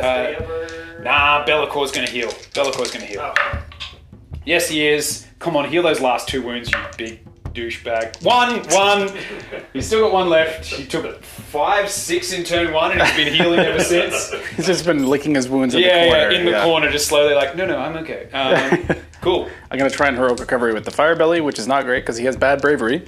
No, certainly not. Certainly not. And I am going to, so I get to do a couple of these bestial primordial things. I'm going to do D6 mortal wounds from the Doom Bull onto the fire belly. Now, first of all, I do D3 mortal wounds to myself. 1. Yes! Yes! One other thing I'm going to do just for fun is I'm going to spend one of my 3 CP and try and rally those gluttons. Yeah, good. So there's 2 of them that can come back. So on 6s, 1 comes back. Yay! So now what I need, that fire belly has 5 wounds remaining. 4. 4. Yeah. So I need to hit a 4 or up to lift that fire belly. Come on, Bulgor, here we go. 4 or more, let's see it. It's a 3! It's a 3! The best thing about that 3 is that means that risk it for the biscuit play that I chose not to do would have been on. Uh-oh. Sick! That's fine, we're great, we're good. Good stuff, that's okay. Very excited about everything that's happening for me. So, what we're going to do now, we're going to move on to some movement phases and business like that, and we will come back to any important or significant developments in the Beast of Chaos turn, which, again, largely is going to revolve around standing on circles and avoiding thick meat kings. Alright, the Beast movement phase was as cunning as it was goat-like, like a delicious... goat ghost. I don't know. I think that's an Indian dish. Anyway, whatever. So what we've had, if we have a look at the super quick table, this unit teleported from that corner over to here where it's going to shoot this large cannon lad. It very cleverly did not step on that objective. Over on the side over here, this unit has come forward. It's across 2 objectives, so it gets to declare at the end of the turn which objective it would like to capture. Over here, a unit ran. They needed a 1 on their run to make the distance they needed. They rolled a 1. Good job. And then down the back pocket we see over there, the Doom Bull has fled in a brave goat-like fashion away from the Stonehorn because he had 0 chance of surviving that encounter. Elsewhere, Bellacore, this unit, and the Doom Bull have secured, the unit in the top corner over there, have secured me the battle tactic, and now it's time to do the last thing I will do in my turn, other than scoring points, which is shoot this unit into the Iron Blaster. And I will all-out defense. I will all-out attack. The all-out defense is coming from the Slaughtermaster, who has an 18-inch range because he's the general. So that's and why. The unit's going to yell at themselves, "Be better!" and then they go, "Good point. All right. Why don't we do that all the time?" They're like, "No. Don't think. Just be better." Yep. So that's what's happening. So it's going to be this many dice twice. So we're looking for 3s to hit and less of a pathetic scream. So 3. Let's go, goats. Oh dear. Oh, sweet Betty Dingus. That's not a single 3, but it's a lot of 1s and 2s, which is on brand for them. Oh no, maybe 1 3. And 4s to wound with a mighty so far. That's actually that's a great conversion so far. So 8 so far. And now we do all of that again with 1 less because there's no additional shot for the champion. So all of that again. Looking for 3s. There's a 3, at least 1. So that command point got me 3 additional hits, which is a command point well spent on goats. And now we will look for 4s to add to that charming 8. Yum, yum, yum, yum, yum. No. But that's pretty good. Okay, goats. Okay, so 8 and another 8. So 16 at rend 1, damage 1 from the fiercest goats in all the land. So we're going to be rolling 16 4-up saves because we're 4s to 3s to 4s again. Prepare to bleed. Let's go. He might be dead. That would be lovely, and I would be super happy about that. He's dead. He's done the best job at not being alive, and for that he gets a gold star. So they exactly kill him. That's what they say, is that goats are excellent mathematicians because they have to count in whole numbers because they don't have opposable thumbs. They have 2 hooves, or 4 hooves. I don't understand how goats work sometimes, because if you're half goat, you only have half the hooves. So they can only count to 12. Oh my god, do goats learn to count to... Anyway, that's unimportant. Put what number in the comments you think goats learn to count to when you've got 2 hooves and 2 hands. Good job, goats. Sick lad. Other than that, that's my entire turn complete. We scored 2 objectives, being this one here. At the end of the turn, that unit that's strung out across 2 objectives, we'll declare that more central objective here to be the one that they've scored, meaning I go 1, 2 more, and I get my battle tactic for a hot 5, and that'll be the end of that turn and into priority. So that'll bring it to 15 to 18, or sorry, 15 to 13 in favor of Ogor Mawtribes. Yeah. And then we go into a hot prioritize. Priority. I got a hot 1. I got a 3. This is actually kind of tough. I'm going to have a little bit of a think about it, and then we will see you at... It's a big thing. It's a big think about it. Sorry. Look at the size of those craniums. It's a big thing. All right. We will see you after the break. Sorry, I'm just messaging to see if there's a 24-hour butcher near here, because I feel like if I throw a bit of meat your way, you guys might get tired and go to sleep. You want to know where a 24-hour butcher is? Yeah, where? Right here. Yeah, no, I saw right that. here. Yeah. All right. I saw that coming. Yeah, the nearest one is in America. That checks out. That's okay. actually Texas. So, Texas. So, Ogor Mawtribes, turn 4. I'm going to try and go for Avalanche of Flesh, which is kind of like the last chance I have to actually score this. Basically, I need to do 10 or more, cause 10 or more mortal wounds with the Trampling Charge battle trait. So let's... You've got a target-rich environment. Yep. So I basically just need to spread out, essentially. Or yeah. Spread your cheeks? Yeah, we're just going to spread my meat. Spread them and hit them. Yep. Yep. Okay, so then that's done. We're going to do Primal Dice. Yes, sir. And... Yes, sir. Take 2. So we've got 2. Treat yourself. I am going to treat myself, actually. So, bada bing. I'm going to try and do Heroic Recovery on the Firebelly again, even though that's not smart because he's Bravery 6. He's got it, though. I believe in him. Yeah, he doesn't. He doesn't. Never mind. He doesn't got it. I believe in no one. Least of all him. I am going to give a Dispel to the Doom Bull in the back pocket there, because he's the only one, I believe, that'll be in range to potentially stop the Firebelly. He can stop the Slaughtermaster, but he's the only one that'll be able to stop the Firebelly or the big, thick lad on the big, thick horn. Yes. The thick lad on the thick horn. Thick horn lad. Thick horn lad, that's right. We are going to do thick horn lad first. He's going to do... Arcane Bolt, I guess? Why not? It goes off with an 8. Would you like to do anything about that? No. I don't want to do anything about that. I want you to have that Arcane Bolt. Billowing Ash goes off on a 8 as well. And I'm going to use... Well, hold on a second. Hold on. I'm taking my second. I'm holding it. Another Primal Die. It now cannot be unbound. And we each get another Primal Die. So you have 3. Another one. You have 3 Primal Dice to my 1. Yep. Sick. That one spell that I was saving that Dispel for. That's super good. Slaughtermaster's going to cast super good. Blood Feast. Let's try and get another. Don't. One more Primal Die. Don't you dare. Okay, so that goes off with a 15. Would you like to try and unbind that? I'd love to try and unbind that. So you have 3 Primal Dice. And 2 dice. Yep. That's a 9. 9. So you need at least 2 more so far. That's another 4. So that's 13 to my 16. You need a 4 up. I know. And I'm going to get a 4 up. Okay. There you go. Oh, there we go. No Blood Feast. Okay. The one spell that didn't actually matter at all because you're going for impact hits and nothing else. That one I nailed. The one that I desperately needed to stop. Yes, indeed. That one's good. Also, I'm going to resolve the pot for the Slaughtermaster. I forgot to do that. Geese. He heals himself and everyone wholly within 12 for 1 wound. The opposite of geese. Or he heals himself for D3, sorry. And everyone wholly within 12. There's the geese. Let's see. All hit D3? 1. Just 1. So these gluttons will heal for 1 here. The fire belly will heal for 1. And if the Stonehorn heals the 1 wound I've done to it, I'm going to cry. It's not. gonna cry. It's too far away. So you're okay. I've done 1 wound to the Stonehorn. In our previous game, quick backstory for everyone following along at home, I believe I did 9 wounds, and then he fully healed over the course of 2 back-to-back turns.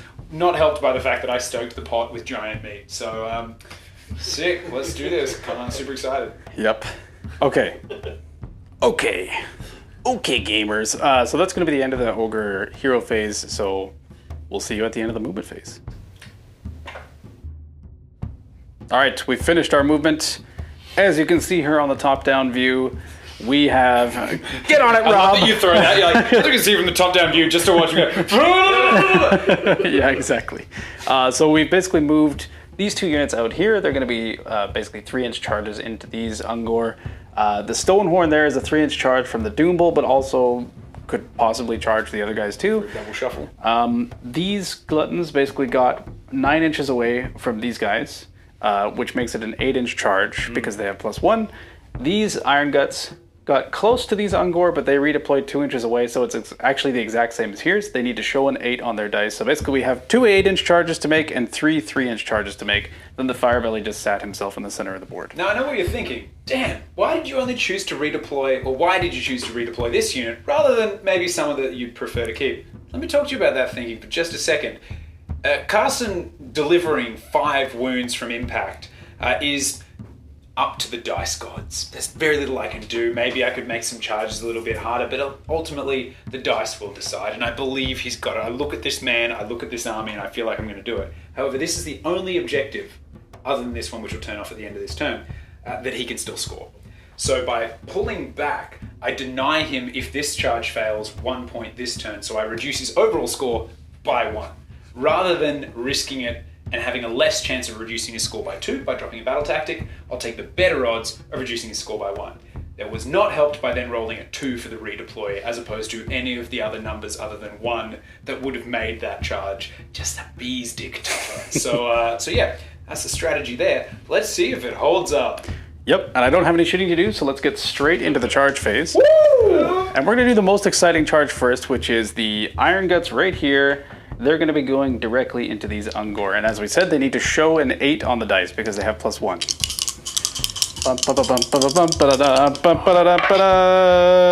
They made it. They just barely made it. Damn, everything they hit, it's gone so bad. It's gone so bad. Boop. And they'll keep the exact same formation that they had. That from happening. Literally rolling a 3 on the redeploy would have stopped that from happening. And is very upset. So 8 dice. It's fine, you still got to pile in to get it. You won't get it. You're not even going to get it. 8 dice. You won't even get it. Good. Sweet Betty Dingus. That's 7 mortal wounds. Mother of God.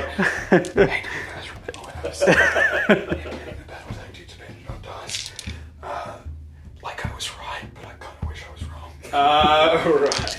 Right. Okay, so we've got 7 mortal wounds so far. Do we though? Anything Yeah. else you do is a letdown from here on out. We're gonna go with these Gluttons now because it's the most exciting thing to do. These Gluttons are gonna go. Yep, let's do it. Bring it. I don't even... Another 8-inch charge. We're just doing the big ones first. Yeah, start what's with happening. those. They're good. They're good. Everything's going great. Oh, let's get that 6 out of there. Yeah, let's get that 6 out of there. Let's get that 6 right the fuck out of there. That's And by that I mean, yay! that's an 11-inch charge. Okay, let's measure that out. And they're gonna go over to here. And they're just gonna basically make it to there. It's all gone so wrong. And their Congo line is gonna just continue like so. Super bad times for me. Bum, Congo, Congo. Maybe 1 or 2 I get. And then we roll 10 dice into those Ungor before they get to unleash hell. You're going to unleash the heck out of hell, aren't you? Unleash so much heck. 4 ups. That's, let's see, 1, 2, 3 mortals, 4 mortals, which exactly +1 completes my battle tactic. So battle tactic complete, hooray, and 4 guys die. And you get to unleash hell. Yeah, prepared to receive this heck. So you'll be at -1 to hit and wound because it is Unleash Hell and they have a tribal banner bearer. Sorry. That's right.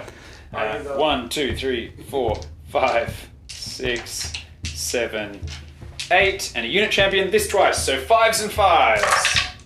Oh no. Oh, it's bad. It's super bad. You know what? The only thing I don't like more than 4s and 4s is 5s and 5s. So far we have 3 hits. And we have 2 so far. Okay, we got 2. I'll 2 keep so track. far. And then all that again, but -1 because no additional for the champion. Let's just do this the quick way, which is 4 hits that time. Gosh, guys, calm down.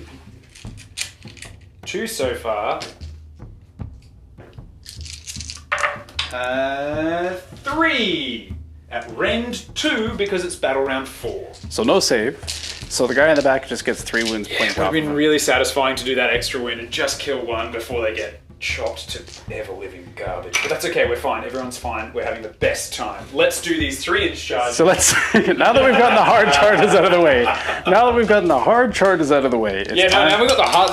Now we've done the hard ones. Yeah, let's roll the not hard ones. So let's do the Stonehorn next. Soft charges. Yeah, let's roll the soft charge. He does there's a 5. Okay, that's good. So he's just gonna bump the Doom Bull over there. No, I figure he's gonna bump the Doom Bull over there. I'll move him later, but he rolls 5 dice into the Doom Bull. 4 ups, and the Doom Bull takes 4 mortal wounds. The Doom Bull. Doom Bull. Perfect. So the Doom Bull dies. You did 4 on 5 dice? Yes, How he did is do your 4. math so wonderful? I am so sorry, No, but there's sorry, more charges to sorry. be. I was There's about more to say, we're charges. not done. Yeah, We're there's not more. There's more. done. Hey, remember when you were like at the start of this working out whether you thought you could do 10 mortal wounds from charges? I stopped counting. That's 15 if I miss my guess, and you still have 2 units Well, no, to we go. did 7 here. We did.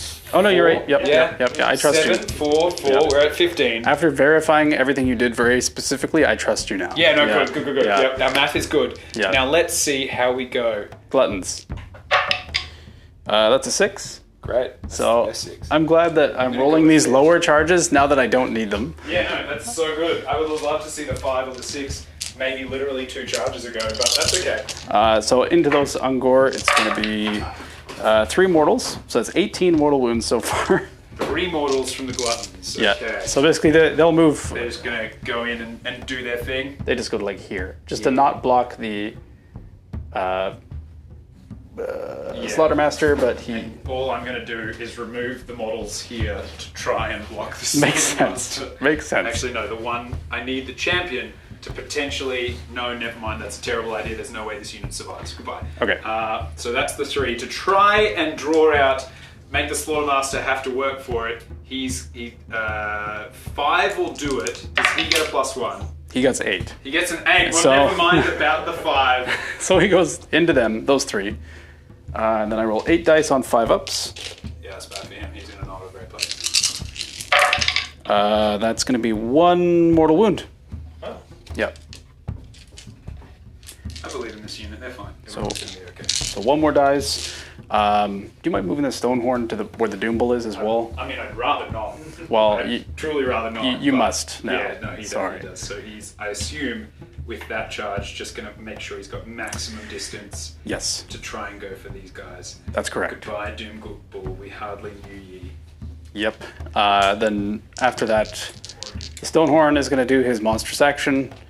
He's going to fly. Fly, my boy. Fly. 3 1s. It was 9 That's gonna 9 do it. inches. So he'll fly over them and get into combat with them if you don't It's mind. going to super do it. He's got Yeah. like more than enough. He goes like, bye-bye, hey, hey. And then just puts the reverses on. And on a 2 up, yep, they take 1 mortal wound. Sick. Okay. Then I guess we could just move straight into combat. We don't have to. I think we should. Okay, sure. So I know that you cannot retreat with these unit of Ungors because you removed their champion. Or can they just do that? That's just a unit ability. Okay, gotcha. However, they can't issue commands to themselves anymore Okay, because of the death of the champion. gotcha. Their cowardice is just a For the champion, I just want to be clear. The champion gives me an extra attack Oh, wow. on his weapons. Yeah. Being able to flee, that's just an Ungor regular level cowardice. Gotcha. That makes a lot of sense. Yeah. Okay, so then what I'm going to do is I'm actually going to go with these gluttons first. Yep. Because I know that you can retreat with them, and I don't really care about that. They can't retreat. Oh, they can't retreat. Okay. Ooh, they cannot. That unit over there against the Stonehorn, and that unit over there can retreat. I don't think they can actually get away from the Stonehorn. That's not with a 7-inch move. So I think they're trapped there with the Stonehorn. You're not afraid that they're going to kill the Stonehorn? Not particularly. So these Your mistake. these gluttons are going to attack first, and they're going to pile in their 3 inches. Mistake, good sir. So they're just going to go to here. How dare you? Keep piling in. Just everybody's piling in. I might only be able to get 3 in. I'd love it if you could only get 3. Yeah, only 3 will actually be able to attack. That's great news. But I will all-out attack them Nah. for one of my 2 CP. Cool. And that's using one of my 1 CP, all out defense then. one of your 1 CP. Sounds good. 1 of 1. So I've got 1, 2, 3 that are getting in. They're 4 attacks each, plus 1 for the champion. So that's going to be a total of 13 attacks. And these are going to be on 2s and 3s. There's a 1! 1 miss. Yeah! And then 12 more Oh, it's empty. Before the fire. on 3s. There's 3 1s! So it's going to be 1, 2, 3, 4. A lot of 3 ups. So that's 9 Okay, at -1. that's fine.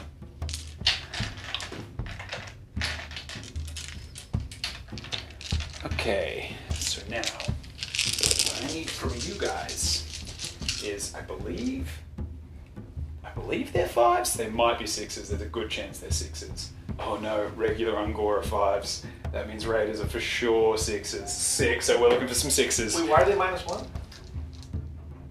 Because of the blunt blades. They got +1 to their Yeah. save because of the... So they're 6 up base, and then down to -1 5, plus back 1. to 5. Yeah. You've got this, I believe in you. Roll 6s like us, roll 6s. Or roll 2 6s. Yay, but I believe that's still enough to kill the unit. Maybe not. That's 1, 14 2, 3, damage. 4, 5, 6, 7, 8, 9, 10, 11, 12, 13, 14. And given that 4 died, there's 2 left. Yeah. Sick. Brave to remain. Only because you did the all-out defense? Only because I did all out defense. Watch them valiantly during this combat. So It is your activation now, sir. it is my activation, and in that activation, this unit back here gets the flip out of dodge. So they're going to run away. They are pinning it 7 inches away. Sounds good. That's this unit here. Now, 7 takes him back to there. I should have done. Why did I get rid of that? Actually, I might need to move them a little bit further over so they can maintain their coherency. Okay. Coming to there. These guys are gonna just not have a bar of what's going on here either. All right. No, thank you. And And you want to be outside of 5, basically, so that I can. outside of 5, Yeah. baby. There's no love for being within 5 inches right there.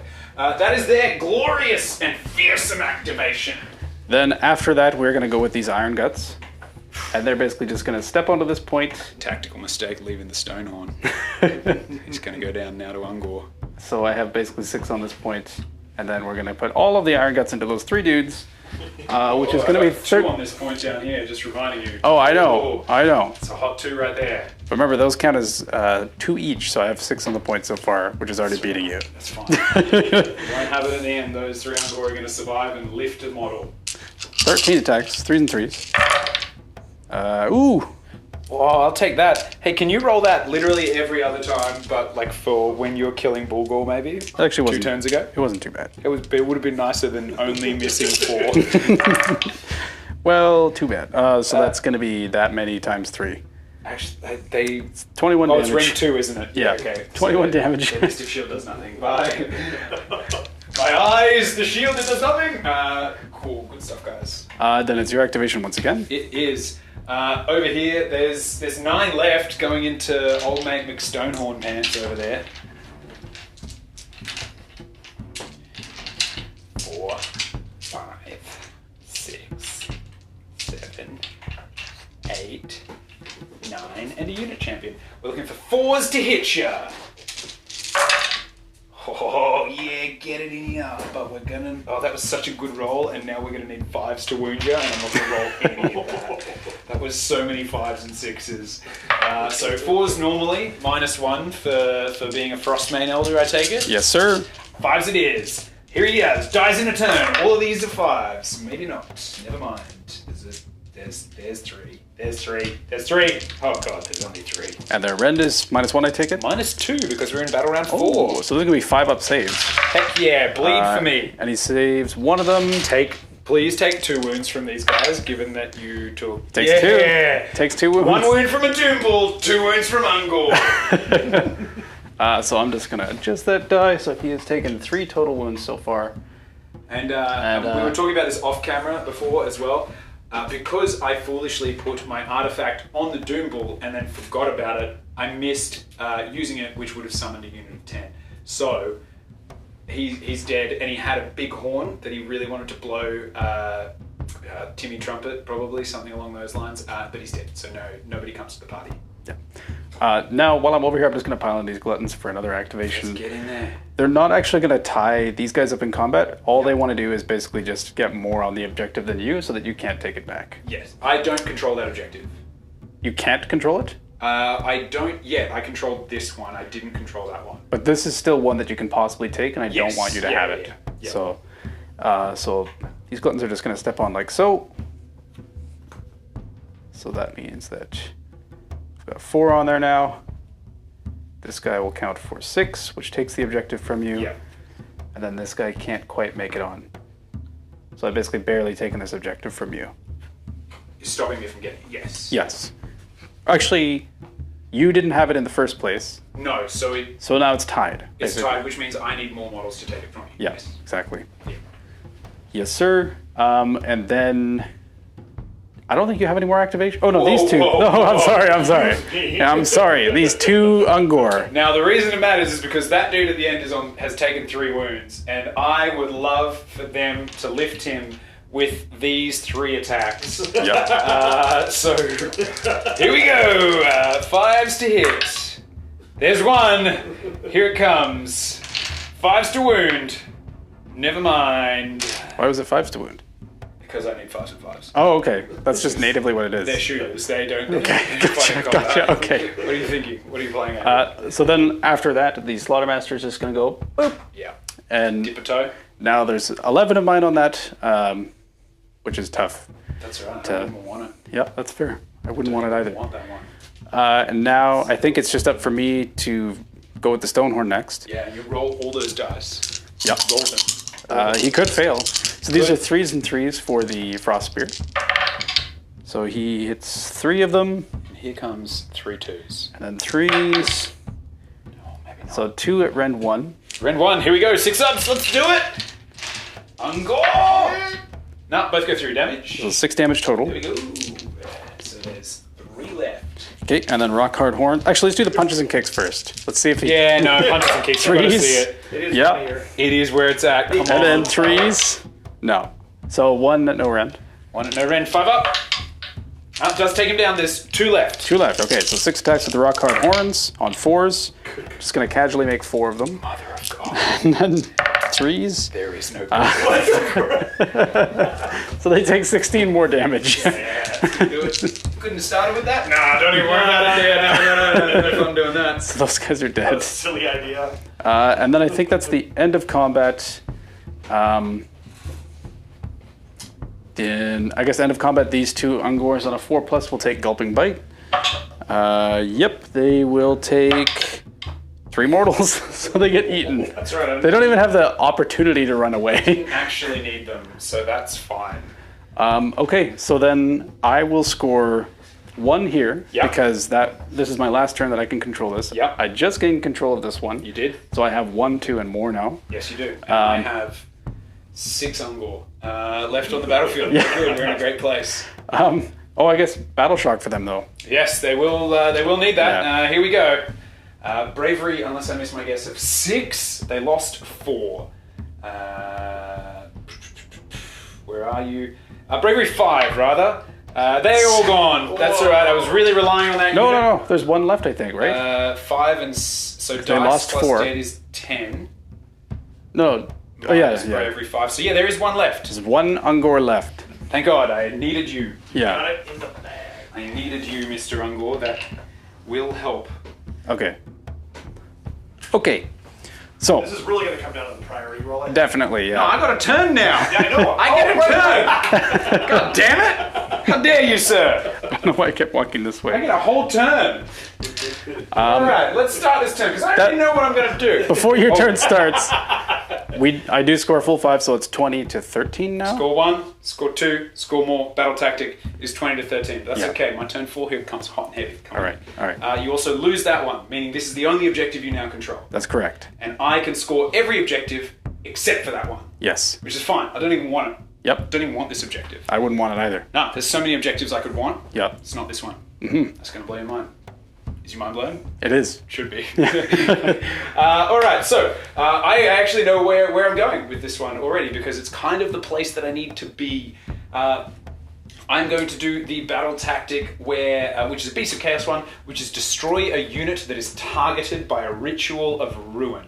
Now I need to pray big that it works out for my little fellow over here. There's a lot of pressure on him. He's going to Blizzard. perform with Blizzard. Blizzard shall be his saving grace. I need it to go off. I think it's my only option for getting a decent battle tactic. So I have to warn you. The Iron Guts have a 6-up spell shrug. They do. There's a 1 in 6 They chance. do have a 6-up spell shrug, but that's okay. Because there's nothing that... I don't think there's anything in range that can dispel him at the moment. No, I don't think that Firebelly is too far. Firebelly's too far. Yeah. He might be too far. Not sure. I'll measure it out real There's quick. one... Actually, well, no. Before I declare that, I still have one... So no from the Firebelly. He'll be in though. He's definitely in. He's for sure in over there. Okay. I still have one Yep. dice from the Firebelly. One primal dice sitting there, locked Yep. away in the pocket. Do you still have a primal dice? I don't. Or did Remember, use- you have one more than me. That's right, because you rolled that. You Yeah. hit us. Yeah, that's great, because you rolled a 6. So that we'll roll those because that might change the plan depending on how many primal dice we see, and then we'll go from there. And we'll work it all out. But yeah, sick. Whew. I don't get this one.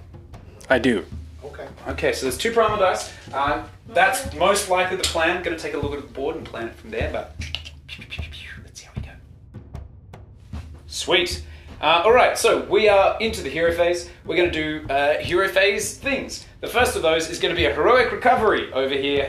We are going for destroy a unit targeted by a ritual of ruin. This man over here, this Bray Shaman, he's doing all the work. He's got it. I believe in him so hard. All right, so first of all, though, heroic recovery on Bellicor. Heck yeah, my guy. There we go. It's No, 11. it's He doesn't get it. He has to keep that wound. That's okay. That one wound, Yeah. he's sticking with it. That's fine. We're moving on. Past that, what would you like your heroic action to be? I'm just going to go for a CP on the Slaughtermaster. I don't think I'm going to need it, but he doesn't get it anyway. He doesn't want it. Yeah. All right. So we'll go over here. I'm going to do D6 mortal wounds onto them Yep. from him. He's going to do D6. First of all, he's going to do D3 to himself, which is a hot 4, which is 2. Sorry. 2 wounds to himself, bringing him to a total of 3. And now he's going to go for D6 onto the Iron Guts. Well, he's not even going to hit the table. Here we go. He does a hot 5 on the Iron Guts. Good. It's a good start. So he We kills need that one. to continue. Now let's hit that magic phase, or the magic spell casting of this hero phase.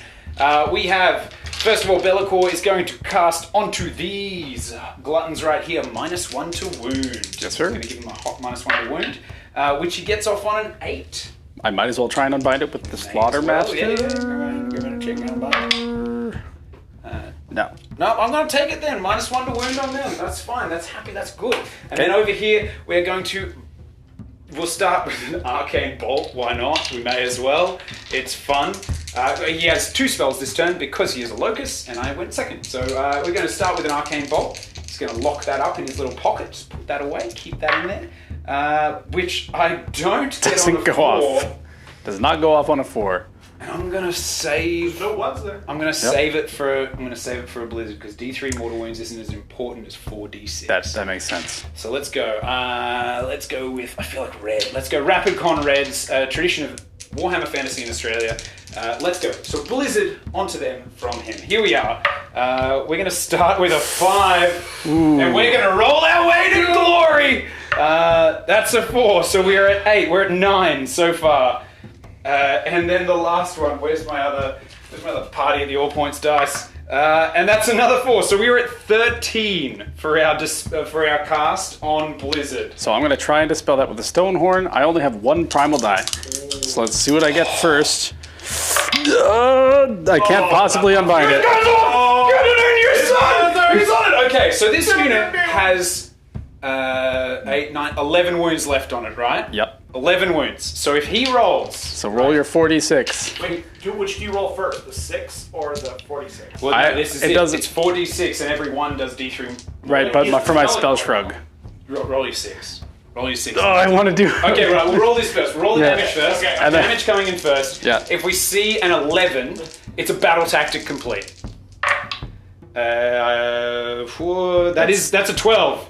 It's a 12. Oh, So the 6 coming in clutch. everything. A mustache will break that. It will also be super impressive.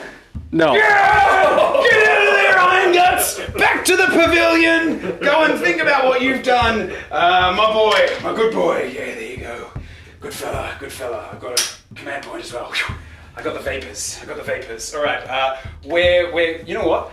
You stay with us for the movement phase. I have 3 models to move, and it's going to be incredibly swift. So let's do it. I'm going to set myself up for my next turn. It's very helpful. Set myself up for my next turn. Because if my win priority it gives me a chance to get a battle tactic. So that's the plan. That's the whole plan. So this clown over here, he's gonna go for a big run. He's going, whatever his movement is. Oh yeah, down here. Sorry, I was nearly rolling into a place where we couldn't see, which serves no purpose. Great Prey Shaman. His movement is 6. He's adding a hot 5 to it, going 11, and just, gosh, golly, he doesn't want to be here anymore. He's had a bad time and he doesn't care for what's going on. So there you go, my guy. Get on up there. Great stuff. We're gonna go. Bellacor's gonna move too. He's gonna float on. Just gonna have a big old flappity flap. And we've done it again where all of our stuff is over here. And I've bumped my microphone pack. He's gonna flap on over to this side. Gonna go a hot 14. Get in there. You'll be 3 inches away from them. Would you like to redeploy? No. No redeploy there. Great. That's Bellacor's move with his 1 remaining wound that he hasn't healed. Stop laying down, you lazy bugger. And then last but not least, at the end of the movement phase, this bloke here teleports away from there and teleports over to this objective right here. Now, that has guaranteed me 1, 2 more, and a battle tactic for a hot 5, but we're not done. Whoa. We're not done yet, because Bellacor is going to go in. He's going to go in there. Now, should he have finest hour, best day ever? Yes, he should have. Did he try to heal and fail? Yes, he did, but that's okay. I was excited. I forgot my tactic. I'm more excited about Blizzard. Bellacor's going in with the charge. He gets a hot 5, which will put him in with these lovely little winners. And just in case because they've been doing so good at carving up my guys, let's just hope that maybe we can limit the amount of times they're going to carve us up by going into here. Bellicor goes in there. Yep. That's the charge. That's the only charge. So let's go straight to combat, because we've got Monstrous action. monstrous actions and nothing else to do. Let's roar at you, scream at you in a very imposing and aggressive way. They have been roared. Yes, sir. They have been roared at. Now Bellacor's going to pile in around here. Going to pile into this back end here. Just get him in nice and there. You probably can't spin all the way around, but that's okay. Get in there. Now he's suffered 1 wound. Bellacor has done nothing this whole game, including failing to make that. Oh, we swapped. That's okay. I like this. Oh, I like okay. this Well, my dice are over there. Your dice are here, but they roll better, so I want to be on this side. Come on, Be'lakor. You've done your stuff. You've done good. And here we go. You've done nothing this whole game. You couldn't even stop the freaking Stonehorn from charging. So let's see how you go. And we will use my only command point for all-out attack. Because I don't think I need it for anything else. Nope. Let's do this. All right. Blade of Shadows. He has 8 attacks. 1, 2, 3, 4, 5, 6, 7, 8. All right. Here we go. 2s and 3s. Here we go, my guy. Oh, there's the 1s. Ooh. You champion. 2s and 3s. Could have been 2s if I thought about this, but that's okay. So that's 4 at rend 2, damage 2. So they just go straight through. That's 8 damage so far. So 2 ogres will just... Actually, I'm going to kill 1 ogre. Yeah, 2 ogres will just die. Cool. And then 3 will carry over to here. And then we'll go with the Fell Claw, which is going to be 2s to hit, and 3s to wound. So that's 1 at rend 1, damage 2 from the Fell Claw. Pass me a mustache die, please. Here you are, good sir. Please roll that mustache die. On a 6 up. Never mind. And last but not least, the... I take it. How much damage was it? 2. 2 Okay. from that one. So 1 dies and 1 has 2 taken on him. And then, last but not least, the Spearing Tail, 1s to hit, which would still be 2s. Never mind, he does it. To wound, 1s or 2s. Never mind. So that's him complete. Okay. And then I don't attack back because I'm no longer in rage. Yep. Which is basically the end of the turn. So I'll just spend a CP to auto pass those Battle gluttons. Shock, yep. And they are good. Great. So that's 5 for you. That's a hot 5. So the score is now 20 to 18 going into turn 5. 20 to 18. Yep. In favor Yeah. of who? In favor of ogres. Ogres. Favor Yeah. of ogres. In favor of ogres. Okay. Okay. Rolling a priority. I got a 2. I got a 3. Oh, damn it. Oh, I had a 5. I had a 5 turn. I had a 5 turn there. I don't think I have a 5 turn at this point in time. All right. I'll take it. Yeah, I thought you might. This is going to be... I guess we can just pretty much keep going. Sure. I'm going to do Intimidate the Invaders. Let's roll for Primal Dice. Yep. Yep. Also, yep. That's 2. So 2 Primal Dice. Come on, double blizzard. Here we go. I don't have any Blizzard in my list. No, I'm saying you come towards me. Oh, yeah. So I have 2 CP. I'm going to try and go for another CP on the Slaughtermaster. Yeah. He does not get it. I'm going to try and heroically recover Actually, yeah, no, I'm going to heroically recover my. Actually, no, he's going to take. I don't need a command point. Heroically recover. Yeah. Yeah, heal 1, you big idiot. Okay. And remind me, your grand strategy is Protect the Hearthstone. how close can I be to it? I believe 9 will end my either smash it with a monster, or if you have a unit within 9 inches, and not wholly, just within. Okay. So If I don't want that priority, I thought if the Slaughtermaster runs his 14, he can end within 9 of the Hearthstone. Yep. So that's basically what I'm going to do. But continuing on with my hero phase, let's do... So what have we done? So I have 2 CP. I'm going to keep... I'm going to... Yeah. I have 2 CP. Just going to leave them at that. We're going to resolve the pot for the Slaughtermaster. He rolls a 3. He gives something +1 to wound. And he's going to give it to the Gluttons that are directly next to him. Yep. Then spell casting, we are going to do Arcane Bolt from the Firebelly. Mm-hmm. That goes off with a 9. I may as well dispel, because he'll be in range to dispel there. He'll have 2 dispels here and here, so I may as well try to stop it. You did primal dice, right? We have Yep. 2 primals in the pocket. I've got an 8. I'll throw a primal into it for a 10. There you go, it's gone. Then I'm going to do Blood Feast with the... Actually, I'm going to do, I think it's Greasy Deluge. Basically, it's a spell that I pick a unit within 18 inches of the... -1 to hit. Yeah. So I'm trying for -1 to hit on Be'lakor, essentially. So that's a 6, which I think goes off, but I'm just going to leave it at that. Gonna leave it at a 6? Yeah. Oh, he's afraid of the blizzard. And I'll stop it on an 8. All right, and then the Stonehorn's going to use his useless spell, and he casts on a 10 for Mystic Shield. Yay! I'm going to try and stop it over Yeah, here. might as well. Come on, buddy. Hit an 11. Never mind. Never All right. mind. Look at those 3s on your charges. Okay, so that's going to be pretty much it for the hero phase. I'm just going to quickly do my movements, and then we'll be right back. All right, we've done our movements. Basically, the Gluttons are descending on Be'lakor. The Firebelly has just moved into this territory to try and get me intimidate the invaders, and the Stonehorn has moved up here to try and charge this Shaman. Brayherd Shaman? Bray Shaman. Bray Shaman. Great Bray Shaman. Great Bray. He's real great. He's great. I forgot to turn my mic. Dan forgot to turn his mic on, but I'm sure you could hear him on my mic.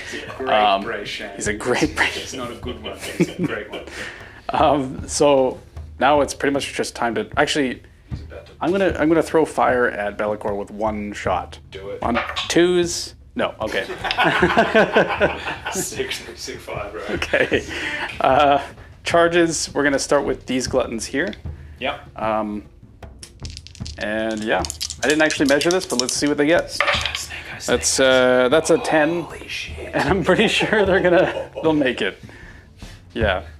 Barely. Sorry. Don't apologize. You know what you did. Oh yeah, they definitely. Dog poops on your rug and then looks at you and is like, hey, I'm really sorry. You're like, don't. You could have gone outside. My B.O. You chose this. That's right. Be'lakor's fine. He's got this so good. He's so Yep. good. Yeah, he's gonna be good. He's great. Okay, All I so need him to do is kill everything he's in combat with. that's 9. Also not done. And also not done. Yeah. You missed a redeploy over here. Oh, yeah, I rolled a 2. Roll the 2. Which was keeping in tradition. And that's gonna be 6 mortals into Be'lakor. Whoa. Then the other 3 Gluttons will charge. These 3 right here. And they're gonna get a boxcars. It's so bad. They didn't need it, but they want it. There goes the dream. Okay. Okay, so I just want to super quickly talk about what happened in my head. Hold on. The last priority roll. I'd set myself up to go 1-2 more and 2 units on wholly within cover outside in my opponent's zone. That's what I set myself up for a 5. At least Carson would work. Then in my head, I'm like, you know what? It's fine. He's got priority. That's okay. I can still get my 1-2 more and then get a battle tactic by killing something in the shadow of the Hearthstone. And in my head, I'm like, all I need him to do is fail one of these charges so that Be'lakor can kill the unit he's fighting, go over there and kill the thing. Unfortunately, that's not going to happen ever. He only takes 2 more. Only. Oh, good. Out of 12 dice. Oh, no. Only 2 out of 12. Jeez. Oh, no. That puts him at like a bajillion. No, it puts him at 9. This Firebelly's gonna charge because why not? He gets a he gets an 11. What's the song that those guys play on the Titanic as it's going down? You know, like the way the musicians just keep going. I think it's Backstreet's Back. Yeah, that's right. Yeah. 6s. He takes 1 more mortal. One more. That's all right. He's getting there. He's taking 10. He's taking 10. You got this, Be'lakor. And now it's time for the Stonehorn to charge. And the Stonehorn is going to get a 4, which won't do it, or technically 5. You gotta I'll spend my last CP to try and re-roll that. Backstreet back. It's a 9. I think a 9's going to do it. I have a feeling a 9 does. I don't know where the 9 is, but this is an 8, and an 8 does it. So a 9 definitely does it. Yeah. The dream is dead. Bunk. And then That's right. 8 dice into that Bray Shaman. You know what would have saved him? He takes a lot. 7 mortal wounds. Goodbye, sweet prince. Flights of angels sweet, sing you to your rest. Okay. End of the charge phase. The Stonehorn's going to smash that to rubble because it's funny. Yeah, go for it. It's smashed. Yeah, no, it does it. Yeah, cool. Yeah. I don't like that terrain piece. This one particular Stormcast person. Just knocks it over. Yeah. And then Be'lakor into me. Oh, yeah. Firebelly's got, what, 2 wounds left? True. Yeah, you can stomp Potential him. for stomping out a Firebelly. I'm going to do that. I'm going to stomp out the Firebelly. Just for spite. So you do stomp him. Yeah, do stomp him. Not that dice has used its luck. Let's go with a green dice. Yep. No, you know what? I'm going to trust a Kraken dice. Let's Yeah, go. come on, Kraken! Kraken dice! He's dead. There we go. Good. All right, trusted. Good job, Kraken dice. All right. I have 4 wounds left. So these gluttons that are at full strength are going to hit you. Or no, sorry, one of them is missing. My bad. And it's not the one that's -1 to wound. Yeah. So that's going to be 21 attacks. Now 1, here's 2, the 3, question: 4, 5, without 6, all 7, our 8, attack and hitting on 2s, can you even do anything even? 10. Yeah, probably not. I mean, he's fine. Let's go, Chris. 15. I believe it. I believe it. At the very 20. least, I'm going to get 1, 2 more next turn. 21. That's all I can hope for. 3s. Okay, that's a lot of 1s and 2s, but it's also a lot of 6s. It's so many 6s. Oh, that was a miss. Yeah, that's a miss. You take that one away. Yeah. Oh no. Okay. Okay, so all I need is for only one of these to go through. So that's all I need for Be'lakor to survive and fight on his bottom bracket. Oh no. I guess how makes that? So that's 8 saves. Okay, so I just need to make 7 of these. Yes. All right. I got this. Come on. 4, 7 out of 5, 6, 4. 7, 8. Here we go! Easy. Space Marines! Never mind. Oh, there's so many. You did so bad, my guy. That's I believe 5 went through. Yep. So 10 damage. Be'lakor is dead. It's okay. I didn't need it. That's pretty much going to be my turn. So I'll score this last objective as well, but not more because you're sitting on that one back there. Correct. So I will score 3 this turn for a total of 23.